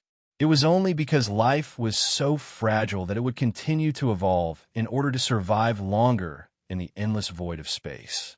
Jing Jiao felt that he was the most perfect product of humanity's evolution to this day, which meant that he was humanity itself, as well as all life on the homeworld. Shin Aoyama replied, even if the ultimate goal of evolution is to be pursued, that person should be Ping Yongka, not you. You know his origin. He isn't related to humanity at all. At most, he was just a bit influenced. Jing Jiao didn't wait for him to say anything and continued. That's not important. Do you know why I was wary of you before I ascended? It's not that hard to deduce. I just didn't want to do anything, Shin Aoyama replied. Could it be because the me in the portrait was too serious and boring? This joke was truly boring. Jing Jiao didn't laugh, saying, I've been the playmate of the all-in-one since I was little, and we cultivated together. He once told me what kind of person you were, and I didn't like that kind of person. I had spent a great deal of effort to find a way to ascend with him, but he suddenly ran away. Later, I realized that he was afraid of meeting you after he ascended. So, press Shin Aoyama. Jing Jiao said, he's still in Chaotian because he's afraid of you. But I hope he can come to this vast world to have a look, so I promised him one thing. Oh, that's why, said Shin Aoyama. Jing Jiao said, that's right. Even if you didn't kill me, I would have killed you. As soon as I got up at noon, I saw the WeChat message sent by teacher Jiang at 3 o'clock in the morning, saying that the path to heaven is filled with silver. I opened the Chidian bookstore in a cute and ignorant manner, but I didn't know where it was even after scrolling through it for a long time. In the end, it was Haidang who found it. Thank you, Student C. Like I said before, it's really unnecessary. Thanks to your support over the years, I'm not short of money, and I don't have any expensive expenses. I think I have enough money to spend for the rest of my life.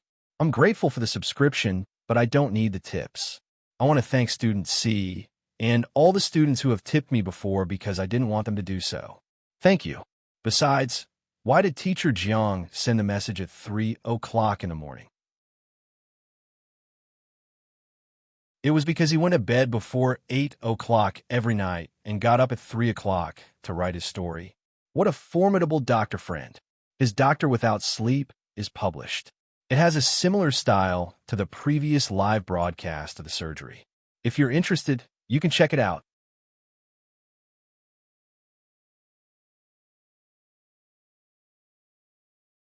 Chapter 10:21.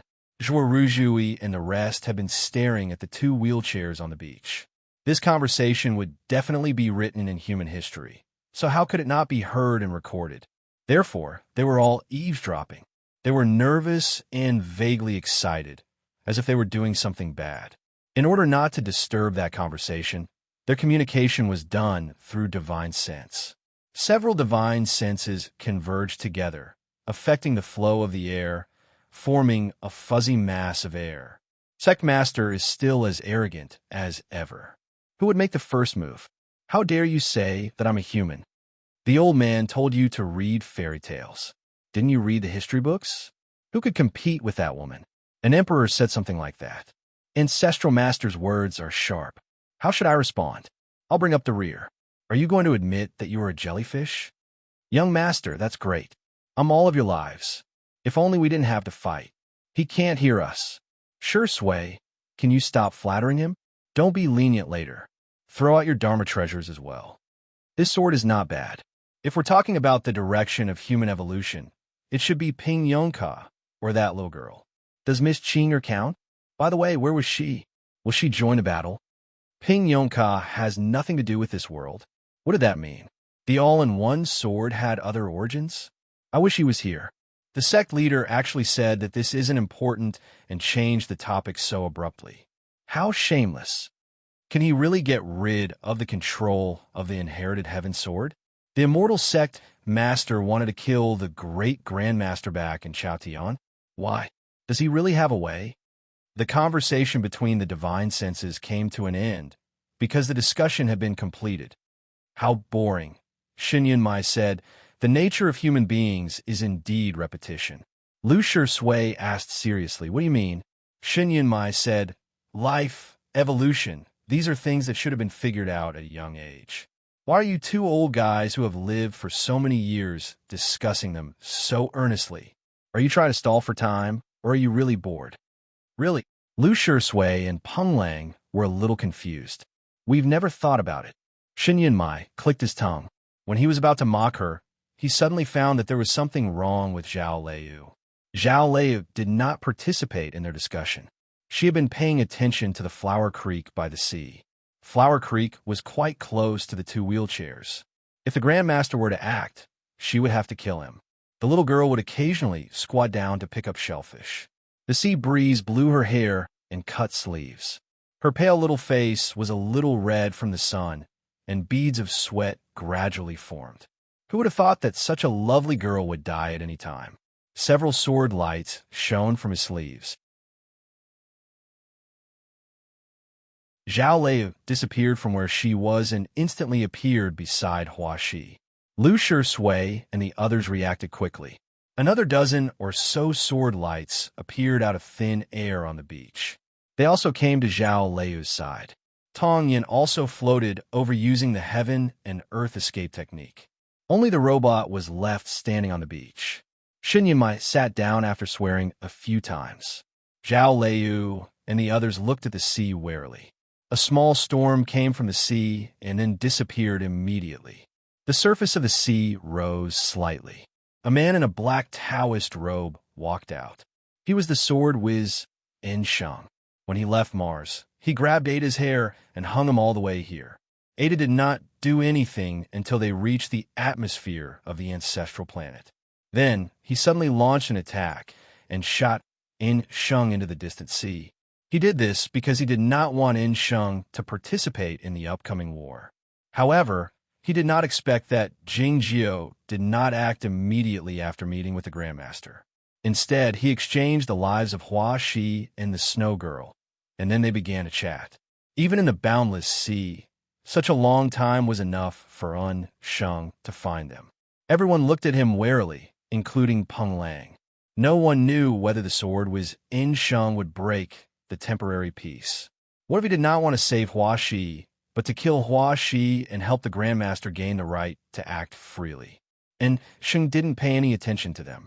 He walked to the side of the coconut grove, not far away, and said to Jingjiu in the wheelchair, "Though it's meaningless to talk about this now, I still want to say something.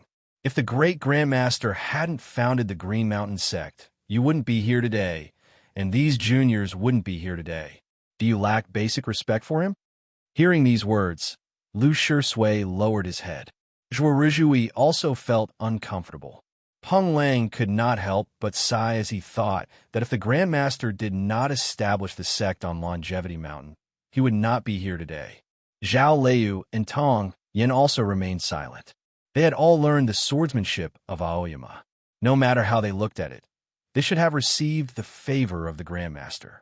But now they were besieging the Grandmaster, which did not feel right. Only one person did not think so. He just happened to pick up that sword in the mountain. Jingjiu said, if someone else had picked up that sword, the Aoyama sect would have appeared. This was in response to what the sword whiz Shang had said. Since the Grandmaster was not a necessary condition for the descendants to exist, why should they be grateful? If someone else had picked up that sword, they would have used it to chop firewood. Shang stared into his eyes and said, the Grandmaster is the one chosen by fate. The one chosen by fate is called lucky. If lucky refers to picking up that sword, then the sword is the key. The meaning of Jingjiu's words was clear. Shang sneered at him and said, the name of the Aoyama sect comes from the Grandmaster. Why do you have to twist the facts? Jingjiu said, if Zhuo had picked up this sword tens of thousands of years ago, he would have been called the Ruzhui sect. If Shui had picked it up, he would have been called the Shui sect. If I had picked it up, I would have been called the Ninth sect. Is the name that important? Ruzhui said with a bitter expression, it's more important. These names are too strange. Shin Yunmai said in the distance, that's Shun Aoyama. It's just the right name. I have to thank my grandparents. Even if nobody had picked up that sword, and the Aoyama sect had never appeared, it doesn't matter. Jingjiu didn't pay attention to these two boring guys. He continued while looking at Shang.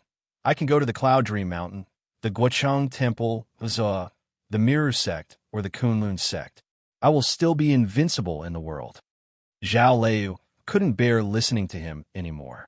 It wasn't because of his narcissism that she found it disgusting, but because she had a problem with a certain sect. The Kunlun sect is out of the question. Fine, I'll create the Scenery Garden sect. So what? What's so important about a sect? Jingjiu said, the Aoyama sect has indeed treated me well, so I haven't left.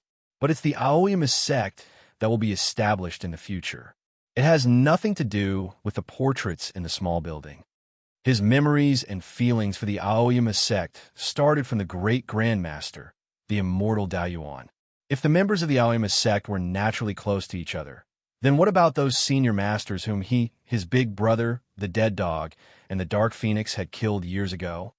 It's your own business to establish the Aoyama sect, not for me.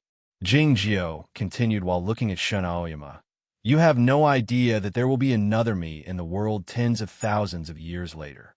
The emperors in the ancient times built such a large royal palace because they wanted to live comfortably and brightly. Should the tourists visiting the royal palace in the later generations thank him for leaving such a great building for the humans and themselves? That's a crooked logic, Shin Yunmai said with a rare solemnity in his voice. But I like it. Shin Aoyama looked at Jing Jio in silence, saying nothing. It was suddenly eerily quiet by the seashore. The crowd had a bad feeling. He had talked a lot when they were talking about the humans. But why did he only look at Jing Jio now? It was evident that he didn't think what Jing Jio had said was meaningless. It was more like he was looking at a dead man.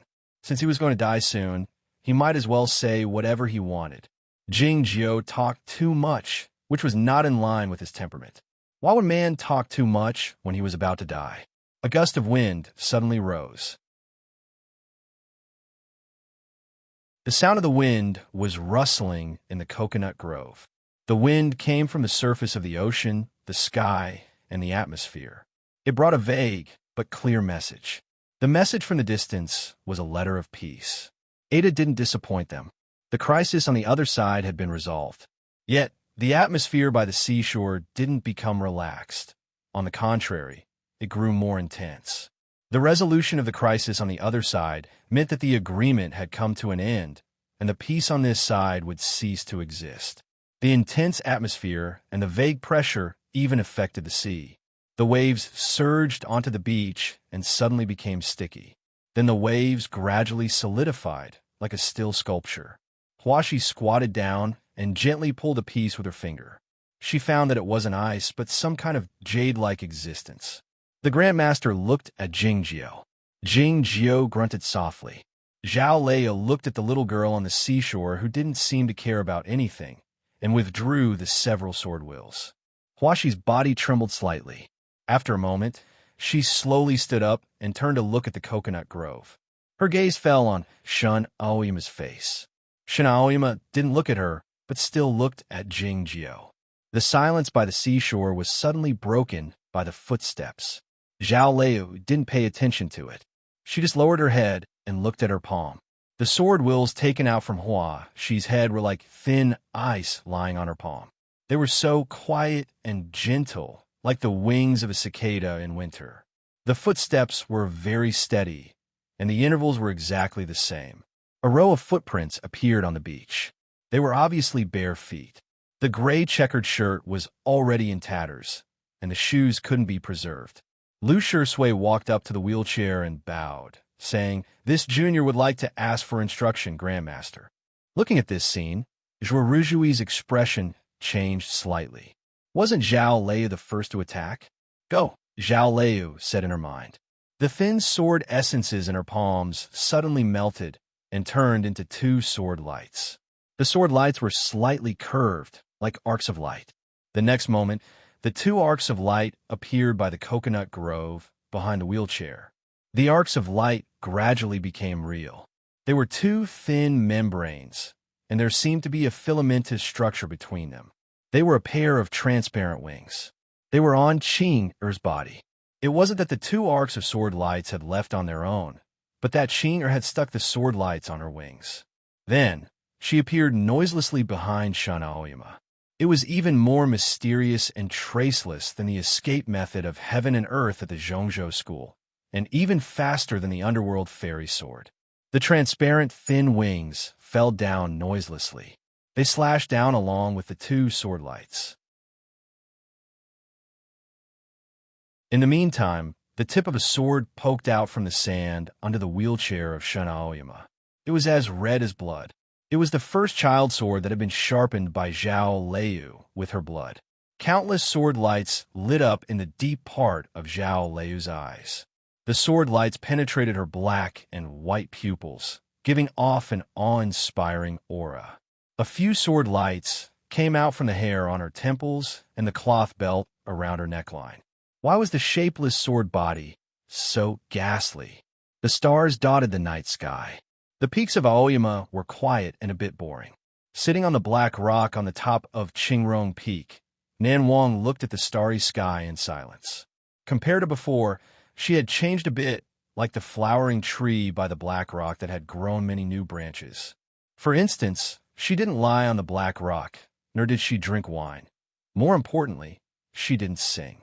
She pulled back her gaze and looked at the nearby Shinma Peak, finding it even more deserted than her peak.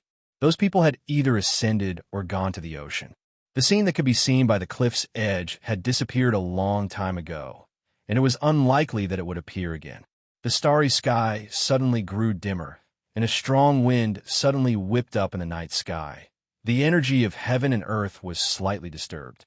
Nan Wang looked in the direction of Bihu Peak with a slightly grave expression on his face. Why would the sword formation of Aoyama, which had been repaired by Ping Yongka 30 years ago, have such a big reaction? Countless dark clouds gathered in the surroundings, blocking the starry sky and pressing down on the peaks of Aoyama like a lid.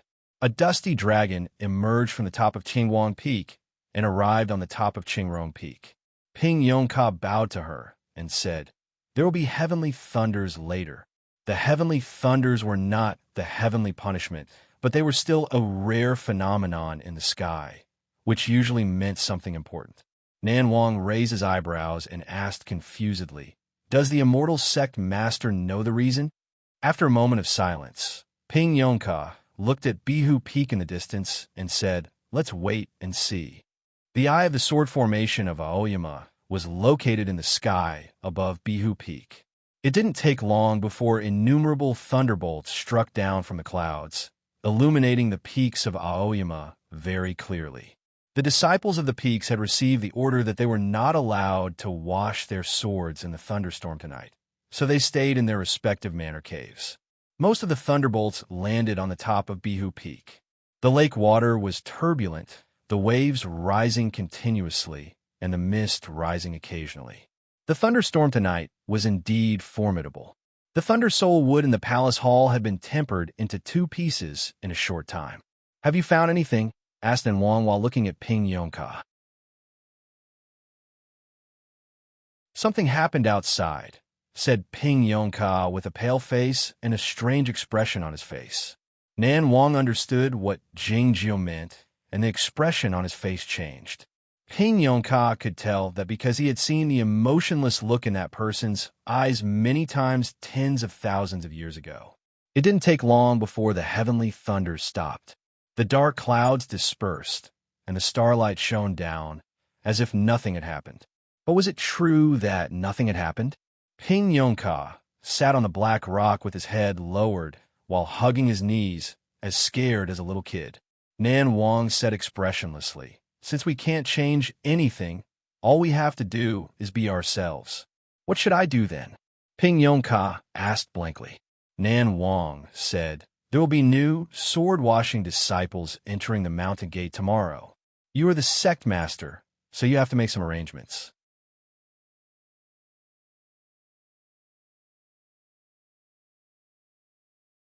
Chapter 10:22. The peaks of Aoyama were bathed in the morning sunlight. The sword-washing stream emitted a golden glow, looking like a whip. It was the first day for the new disciples. Having just woken up, they stood by the stream and talked about the beautiful scenery while looking at it. What they talked about the most was that the Grand Master Jingyang had used this whip to bind the fairy lady by Run and then killed her with the sword formation of Aoyama. A few hundred years later, few people knew the role the Snow Girl had played in that heaven-shaking battle, and even fewer people knew that the real whip had been taken away by Lu Shui when he ascended, and what was left here was merely a stream of water. As the morning sun rose in the distance, more than 20 new disciples, led by 2 masters, left the sword-washing hall and went to the dreadful sword peak surrounded by clouds and fog all year round. According to the old rules, all the new disciples have to go up the mountain to look for the swords by themselves. It wasn't until last night that the immortal sect master issued a decree making the search for the swords the first task, and will bring you up the peak to travel. You're really lucky. A master said this to the young disciples with a smile. They were already at the top of the sword peak. The clouds and the formidable sword wheels were parted by the sword amulets held in the hands of another master, so the young disciples could stay here. However, they were still startled when they heard the screech of the iron eagles coming from the top of the peak. The 2 masters led the disciples to a cliff wall and ran down. The disciples didn't know why, but they knelt down and bowed to them. A master said with yearning and admiration, "The immortal Leu cultivated the acquired shapeless sword body here, by the seashore of the ancestral planet. 2 arc-shaped sword lights slashed toward the wheelchair soundlessly. Shin Aoyama didn't turn his head around, as if he hadn't noticed it. Yet, Chinger saw his eyes. They were so calm, but there were countless thunders in the deep end of his eyes. A dreadful feeling arose in her heart. If she were in Chaotian and saw the thunders on the top of Bihu Peak, she would know it was the same. Boom! She didn't have enough time to react. The thunders formed by the sword wills exploded in her awareness. The calm expression in Shun Aoyama's eyes turned indifferent. Ching Er's spiritual body suddenly weakened, and she let out a mournful cry. Her life was actually in danger. The sword lights on the beach suddenly stopped, and a hand could vaguely be seen reaching out. Chinger was summoned back. Affected by this, Zhao Leiu's sword momentum slowed down slightly. The first child's sword popped up from the sand. Huh! It was slapped onto the ground by an invisible force, unable to move. She reappeared by the side of the wheelchair with the green sky mirror in her hand. The green sky mirror dropped down like a mountain. A flame suddenly came out from the gloomy and complicated patterns. A red carp emerged from the flames. Shin Aoyama finally moved. He turned his head to look. Innumerable cracks appeared on the spiritual body of the red carp. He let out a painful shriek, recalling the terrible experience he had in the heavenly slaying formation of the East Ocean hundreds of years ago. He swayed his tail in extreme fear. The adult king of fire carps was a true divine animal, and the most powerful trump card Zhao Leiu had hidden in the green sky mirror. But he still couldn't withstand a single glance from Shin Aoyama and was defeated. Shin Aoyama's gaze passed through the shadow of the green sky mirror and the mirror itself, and fell on Zhao Leiu. The shapeless sword body was suddenly broken by the endless sword wills in heaven and earth. Zhao Leiu flew up and landed on the beach. She knelt down on one knee and spat out a mouthful of fresh blood. The sky in the west was unusually red, like the color of blood. It was warm and red on the highest peak of Tianguang Peak. There was a sea of bamboos outside a manor cave, as if they were set ablaze. Every bamboo looked like a burning sword. A dispute was taking place in the deep end of the bamboo forest. A young disciple stood on the same spot with his head lowered, listening to the lecture of his big brothers.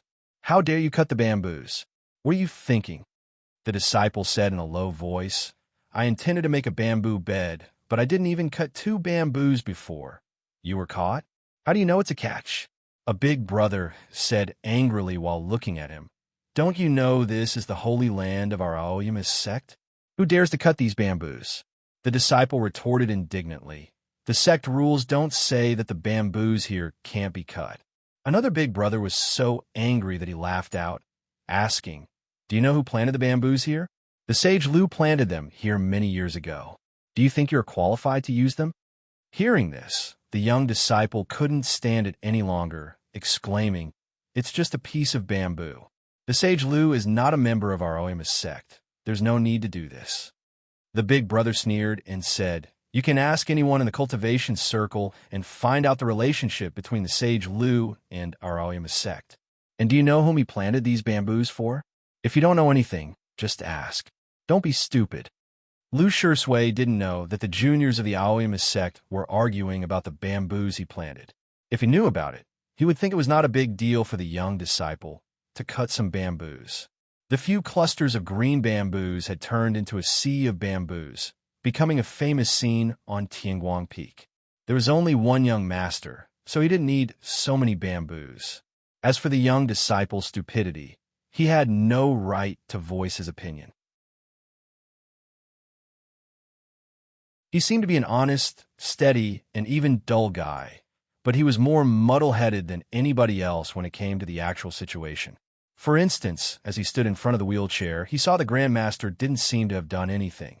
But Ching Er's spiritual body was almost shattered. The king of fire carps came back in terror, and Zhao Leiu's shapeless sword body was broken, and she fell to the ground severely wounded. Yet, he didn't hesitate to take out the magic treasures and throw them at the Grandmaster. It was rare to see someone use the magic treasures at such a close distance. Of course, those magic treasures were the ones with the highest state and the most powerful magic treasures in Chaotian, so they were rare to begin with. What was more shocking was that he employed all the magic treasures at the same time. The purest Buddha light and the most ferocious devil flames came out from his back, turning into a dozen arms. Each of his arms held a magic treasure. The royal seal of the king of the underworld, the broken whip, the broken banner, the dragon tail inkstone, the guard city pen, all of them fell down toward the wheelchair like a rainstorm. The lone sword with a hint of fear flashed between his lips and shot toward the center of Shun Aoyama's eyebrows. Boom! The dreadful energy waves exploded on the beach, and the magic treasures shot out in all directions like fireworks. After a long while, everything had finally returned to its normal state. The magic treasures faded away, and the dozen arms formed by the Buddha light and devil flames had gradually disintegrated and then vanished. Lu Shursui retreated into the ocean, his face pale. He suddenly spat out a mouthful of fresh blood. The ocean water was ignited instantly, forming a patch of fog. Shun Aoyama, sitting in the wheelchair, could be vaguely seen amid the fog. The wheels of the wheelchair sank a little toward the beach. Shun Aoyama didn't show any change in his expression. Looking at Lu Shursui amid the flames in the ocean, a hint of appreciation showing in his eyes. The morning sunlight lit up the sea of bamboos on the Tianguang Peak and the black jade plate among the peaks. It was the place where the Shangda Peak used to be. The Sword Jail and the Hermit Peaks had been there, but they were gone now. Dead Dog had lived and worked here for many years. Ada had been a habitual grave robber here, and the Snow Girl had been a prisoner here. The Shangda Peak was black back then, but it was covered with white snow, looking rather monotonous. Few people knew that Tong Yin had stayed here for many years. The energy caused by the collapse of the sword formation of the solar system had faded away. The Mars had recovered its former desolation. Sitting among the rocks, Yuan Chu and Yu Shan eyed each other. They suddenly recalled the scene when they had their first night talk on the Shangda Peak many years ago. It was easy for humans to recall the past events at certain moments. For instance, when they encountered a significant event. They were worried about Jingjiu, those guys in Dead Dog who had gone to the ancestral planet. Kane Yang was calculating something with her head lowered while sitting cross-legged on the ground. Her face grew paler and paler. The sandy beach was white. Her eyebrows were black, no matter how faint they were. Yet, the black gold pieces in the sky were turning white. It was not an illusion caused by the sunlight, but the corrosion of the sword wheels. Tong Yan's chess playing was better than Kane Yang's, and she was also better than Kane Yang in this aspect, but it was still not enough. All the black go pieces in the sky had turned white, hovering in the air quietly. It's interesting, Shun Aoyama remarked. The go pieces in the sky were cut into pieces by the sword wheels, falling down like the snow on the Shangda Peak. Tong Yin sat back on the sandy beach slowly, her face even paler than the snow. None of the young disciples could get their own sword. Led by their masters, they left the sword peak, but they didn't go back to the hall of sword washing. Instead, they went to a small building. Many portraits were placed in the small building, most of which were of the immortal sect masters of the past generations, and some of which were famous grandmasters in the history of the cultivation circle and had made great contributions to the Aoyama sect. The last portrait was of the immortal Zhuo Ruzhui, the previous immortal sect master who had ascended. Looking at the middle-aged man in the portrait, the young disciples had a strange feeling, but they didn't dare say anything. Do you feel that the drooping eyelids of the great grandmaster will look like he hasn't woken up yet? The master asked with a smile. The young disciples didn't dare respond. The master said while shaking his head, "The great grandmaster Zhuo doesn't care what you think. Just bow to him." The young disciples knelt down hastily and bowed to the Zhuo Ruzhui in the portrait, their minds pure and innocent. Zhuo Ruzhui had been sitting on the sandy beach for a while. Those sand pagodas were destroyed, and his spirit was taken over by the sword wills of the great grandmaster. As such, he couldn't do anything else. He saw the immortal Tan come and leave, and then Jingjiu and these guys came and started chatting with each other. He was so sleepy that his eyelids were drooping, as if he would fall asleep at any moment. The cultivation practitioners didn't need a rest for a long time, and they wouldn't feel sleepy either, not to mention that he was an ascended ferryman. Those guys were well aware that when he felt sleepy, it meant one of two things. He wanted to escape from something, or he wanted to kill someone in the next moment, which was the reason why his eyelids were drooping at this moment. Rujui lifted his head and opened his eyes completely. It was unclear if he sensed those new disciples kneeling in front of his portrait in the distant Chaotian. He sighed helplessly and reached out his hand toward the wheelchair. It was unclear if he sensed those new disciples kneeling in front of his portrait.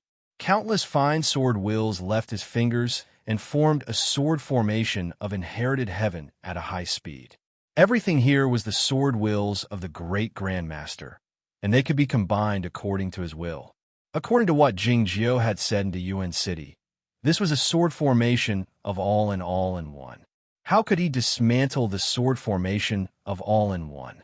He intended to try using the sword formation of inherited heaven. It was true that Zhuo Rujui didn't feel sleepy anymore, but he didn't dare think about whether he could kill the great Grandmaster. All he wanted to do was to give it a try. At least, he didn't evade it anymore. As expected, the moment the sword wills left his fingers and formed the inherited heaven sword, he sensed a distinct stagnation, which meant that he had finally come into contact with the sword formation of all in one. Innumerable lines appeared on the sandy beach, weaving into a net. The shapeless sword net spread out at an unimaginable speed and arrived on his body. His clothes were torn to shreds, and the messy sword wills appeared on his fairy body, penetrating deep into his bones.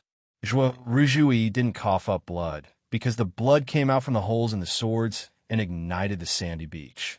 The grains of sand were soon burned into a glass-like object, which looked a bit dirty because of the impurities in it. Looking at the objects, he sighed, his eyelids drooping again. By now, a few people who had the status of formal disciples of the Aoyama sect had all struck.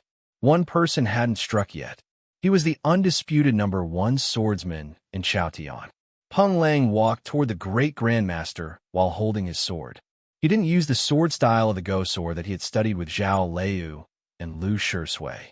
He didn't use the sword style of Aoyama taught by Jing Zhu the other night, and he didn't even use the sword style of the No Mercy sect. His footsteps landed on the sandy beach. He didn't walk very fast, but his footprints were clear. However, the sword wills filling the sky couldn't stop him. Seeing this, the expression on the face of the fairy swordsman, In Sheng, changed slightly. Many years ago, the No Mercy sect was still sealed off from the outside world. Bai Jinren set up an ambush in the old Emperor Mausoleum and wounded Jing Jiao. Later, the two of them went somewhere else to continue the fight. Emperor Shao walked out from the mausoleum and met a young disciple of the No Mercy sect who had entered the mausoleum less than 100 years ago. That young disciple was Peng Lang. At that time, he walked towards Emperor Shao and thrust the sword in his hand. Emperor Shao died like that, turning into yellow leaves filling the sky. Not long ago on Mars, he was severely wounded by Chunya's scheme, and he walked back like that. He thrust his sword forward regardless of whether the person in front of him was the female immortal, the godly hitting master, or his own great grandmaster. Peng Lang came before the wheelchair and thrust his sword forward. The expression on his Shun Aoyama's face grew serious. This was the first time he had struck. 2 bony fingers appeared in the air and clamped down on the sword light. It couldn't be described as 2 mountains, because it was impossible for a mountain to block this sword. The sword looked ordinary, but it was chosen by Ping Yongka on the sword peak, and the person holding the sword was Peng Lang. The 2 fingers were like heaven and earth. Heaven and earth merged into one. In fact, they didn't meet. The sword was caught by the fingers at a distance. This was the first time that Peng Lang's sword had no effect. The sword bent more and more, and then suddenly broke into countless pieces. The breaking continued forward to the hilt of the sword, and then to Peng Lang's hand holding the sword. For some reason, the breaking stopped there and didn't continue forward. Shinaoyama pulled back his gaze. The ocean wind tousled his gray hair. His body looked so skinny and weak. Yet, his spiritual awareness was so powerful and invincible. It was earth-shattering. It was unprecedented.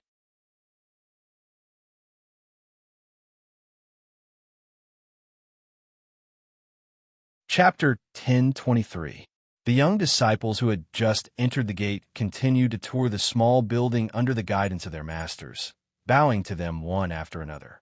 They started with the portrait of Zhuoruzhui at the end, followed by Zhao Liu, Guang Yuanjinren, and then the Dark Phoenix. The principal guard of Aoyama had a special status, after all. Jing Jiao was next. What was noteworthy was that the portrait was of Jing Jiao, instead of the portrait of the real Jing Yang being moved to the back. The portrait of Jing Yang was next after passing the portraits of Yuan Qijing and Lu Xi. It was Nan Wang's request that the two portraits be separated. The immortal Qinzhou and the immortal Dao Yuan were next.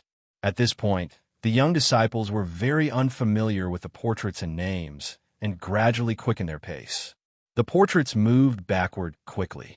After a long while, the small building had finally reached the end. A portrait was placed on the wall alone, and it was much bigger than the others. The middle-aged man in the portrait had a nonchalant and exceedingly solemn expression. The disciples knelt down in tandem to bow to him. In the portrait was the Grand Master of Aoyama, Shun Aoyama. After the new disciples left, Ping Yongka and Nan Wang walked out from behind the wall. Looking at the Grand Master in the portrait, Jing Jiao remained silent for a long time. "What?" asked Nan Wang. "Do you want to burn it?" Ping Yongka said while shaking his head, "If burning the portrait can affect him, it's not a big deal to burn it." Nothing could affect Shinaoyama. The sword formation of the solar system was disintegrating, but he was still unstoppable. Those young geniuses had all suffered a crushing defeat, lying on the beach with no chance of fighting back. It was dawn from night in Chaotian, but it was merely a moment for the people here. The aged voice of Shun Aoyama rang out on the beach along with the ocean water. "I've lived on this planet for many years, and I've discovered some interesting things. I like those fairy tales the most. During the true childhood of human civilization, their knowledge of the world was very limited, but they were not bound by knowledge and understanding. Their imagination of the origin of the world was so presumptuous and exaggerated, which was very interesting. At that time, humans had many imaginations of the Creator. Other than omniscience and omnipotence, there were also many detailed descriptions. For example, a religion said that this world was a dream of God. The Zen sect, which was also the Buddhism of the outside world, had similar sayings such as "one thought, one world." I wouldn't be arrogant enough to consider myself as a god, nor would I be as arrogant as Jing Jiao to claim that I was a human. I was just a normal person, but the place I was at had the Aoyama sword formation. All the rules of this array are determined by me, so I only need to think about it. The meaning of these words was very clear.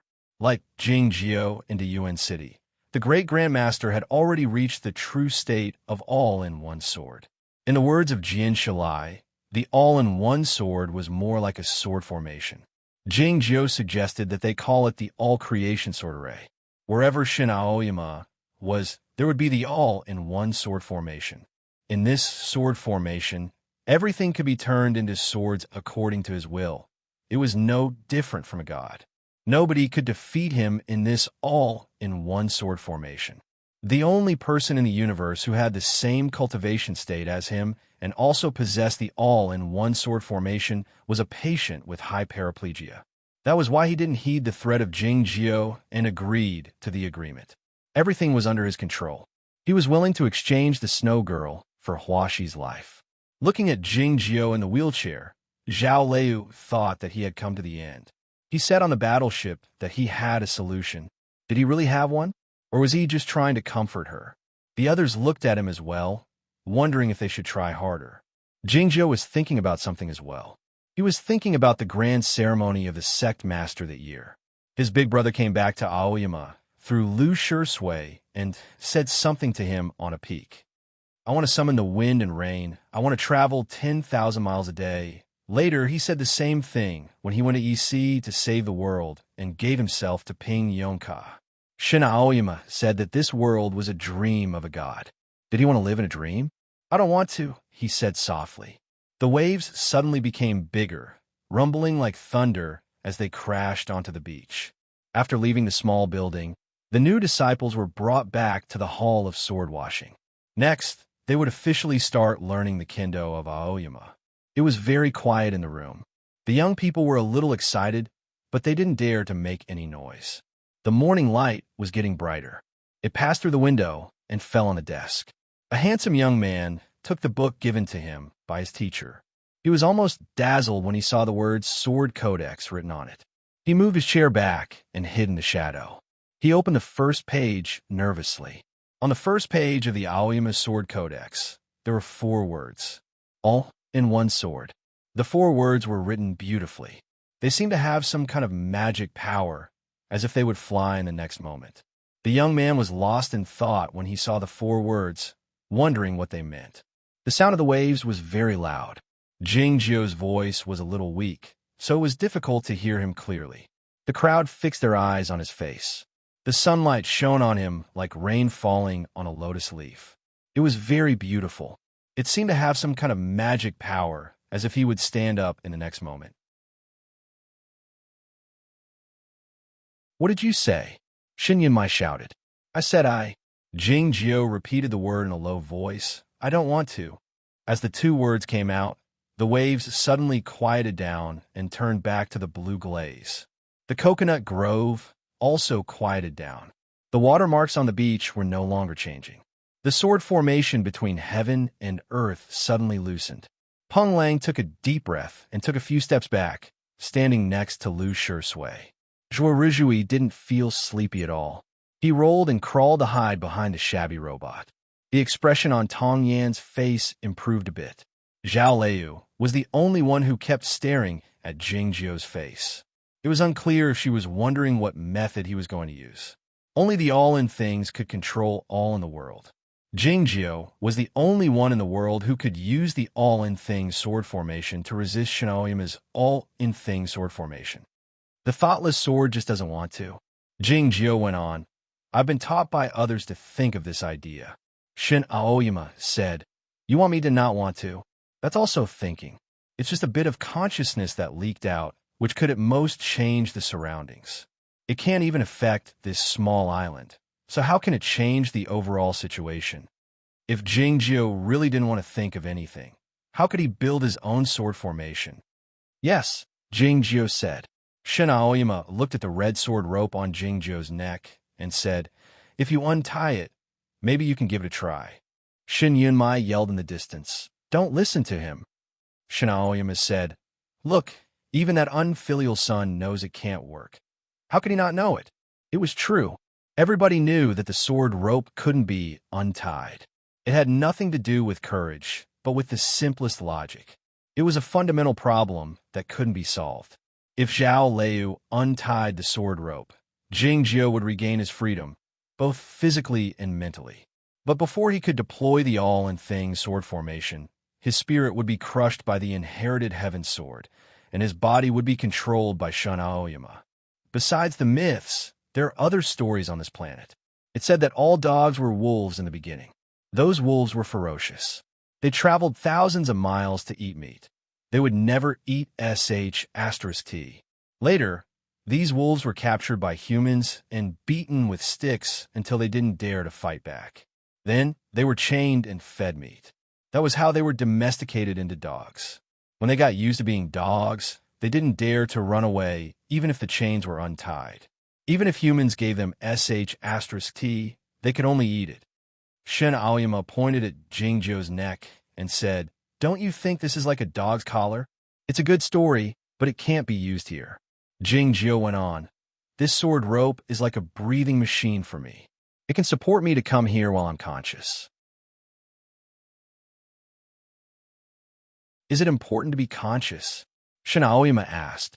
Only when you are conscious can you think clearly, Jingjio said. Will you come to see me after thinking clearly? Shin Aoyama pressed. Yes, Jingjio answered.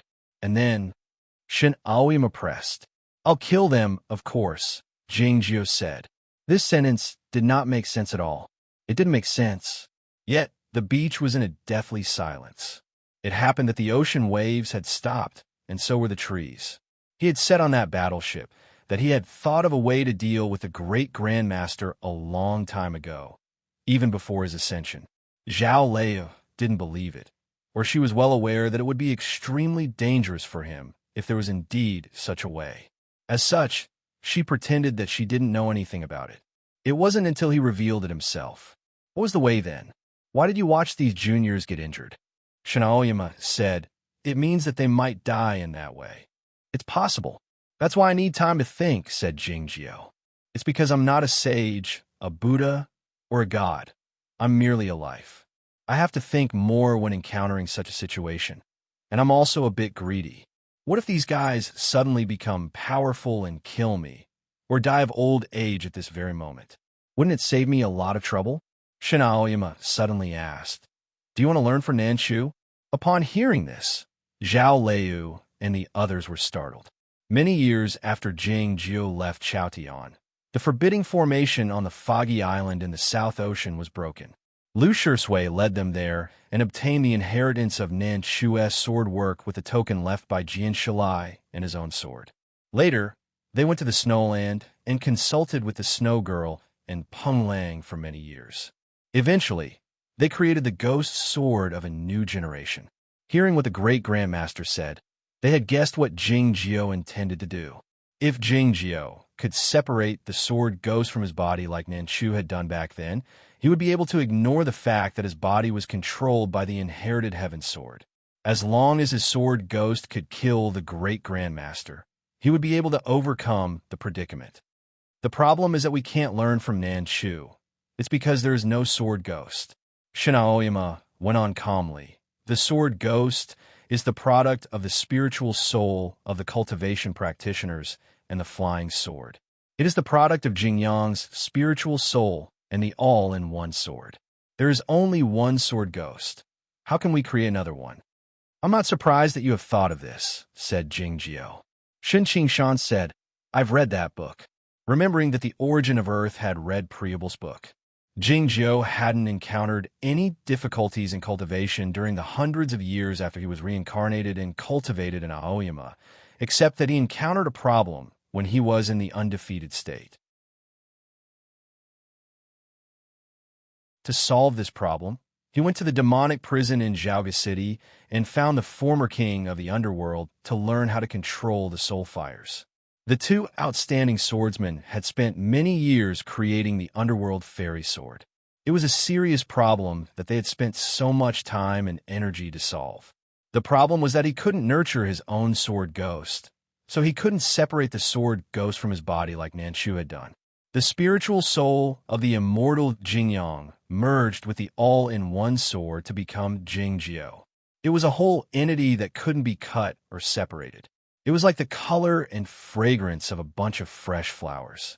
This perfect body had brought him innumerable benefits, but it brought him an unsolvable problem in the end. Shen Aoyama was fully aware of this, so he was certain that the inherited heaven sword could control him completely. His spiritual soul has been to the green sky mirror, said Zhao Lei. Shen Aoyama said, It's merely an extension of his perception. It was deathly quiet on the beach. The ocean waves were as still as the glass. The coconut grove looked like a painting, the kind of painting that didn't move. Now that I want to kill him, I have a way to solve this problem. Jing Jiao raised his right hand. A few surprised screams broke out on the beach. Everybody fixed their gazes on his hand. They saw that hand grab the blanket slowly, lift it up with some effort, and put it on the beach by the wheelchair. Zhao Lei was startled as well. The thoughtless sword had controlled most of his awareness by using the lethal intent as the particles.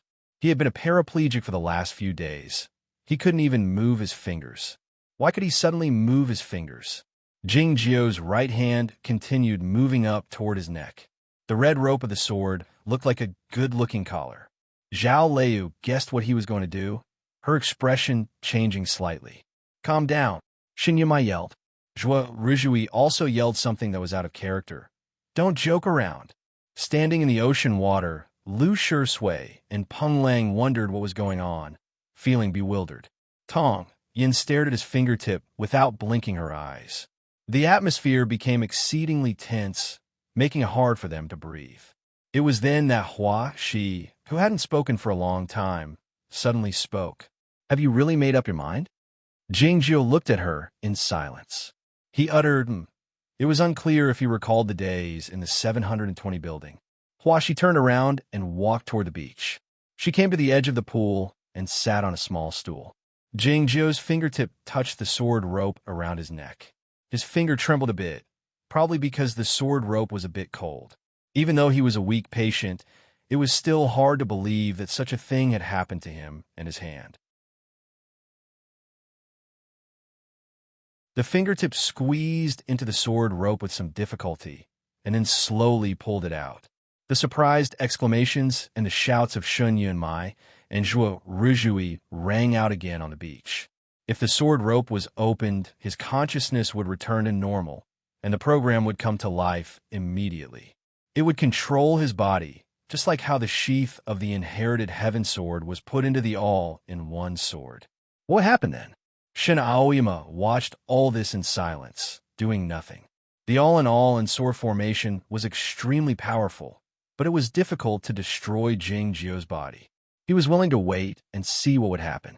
Zhao Liu had guessed Jingjiu's intention earlier than anybody else. I won't help you, she said with a pale face. This is my sword, Jingjiu said earnestly. Young master, Lu Shui had finally come to his senses. He tried to stop Jingjiu, but said in a trembling voice. It's also my sword, Jingjiu said. Having said that, Jingjiu tightened his fingers. There was a crisp sound of pa. Then came the clanging and clanging. The blood-red sword rope broke into dozens of pieces. The broken pieces collided with each other, making a celebratory sound, splashing in all directions. They looked like drops of water leaping into the sky, shining brilliantly under the sunlight. You're tuning into the Warrior Lore YouTube channel. Don't forget to subscribe and join us on this journey to catch the most captivating stories.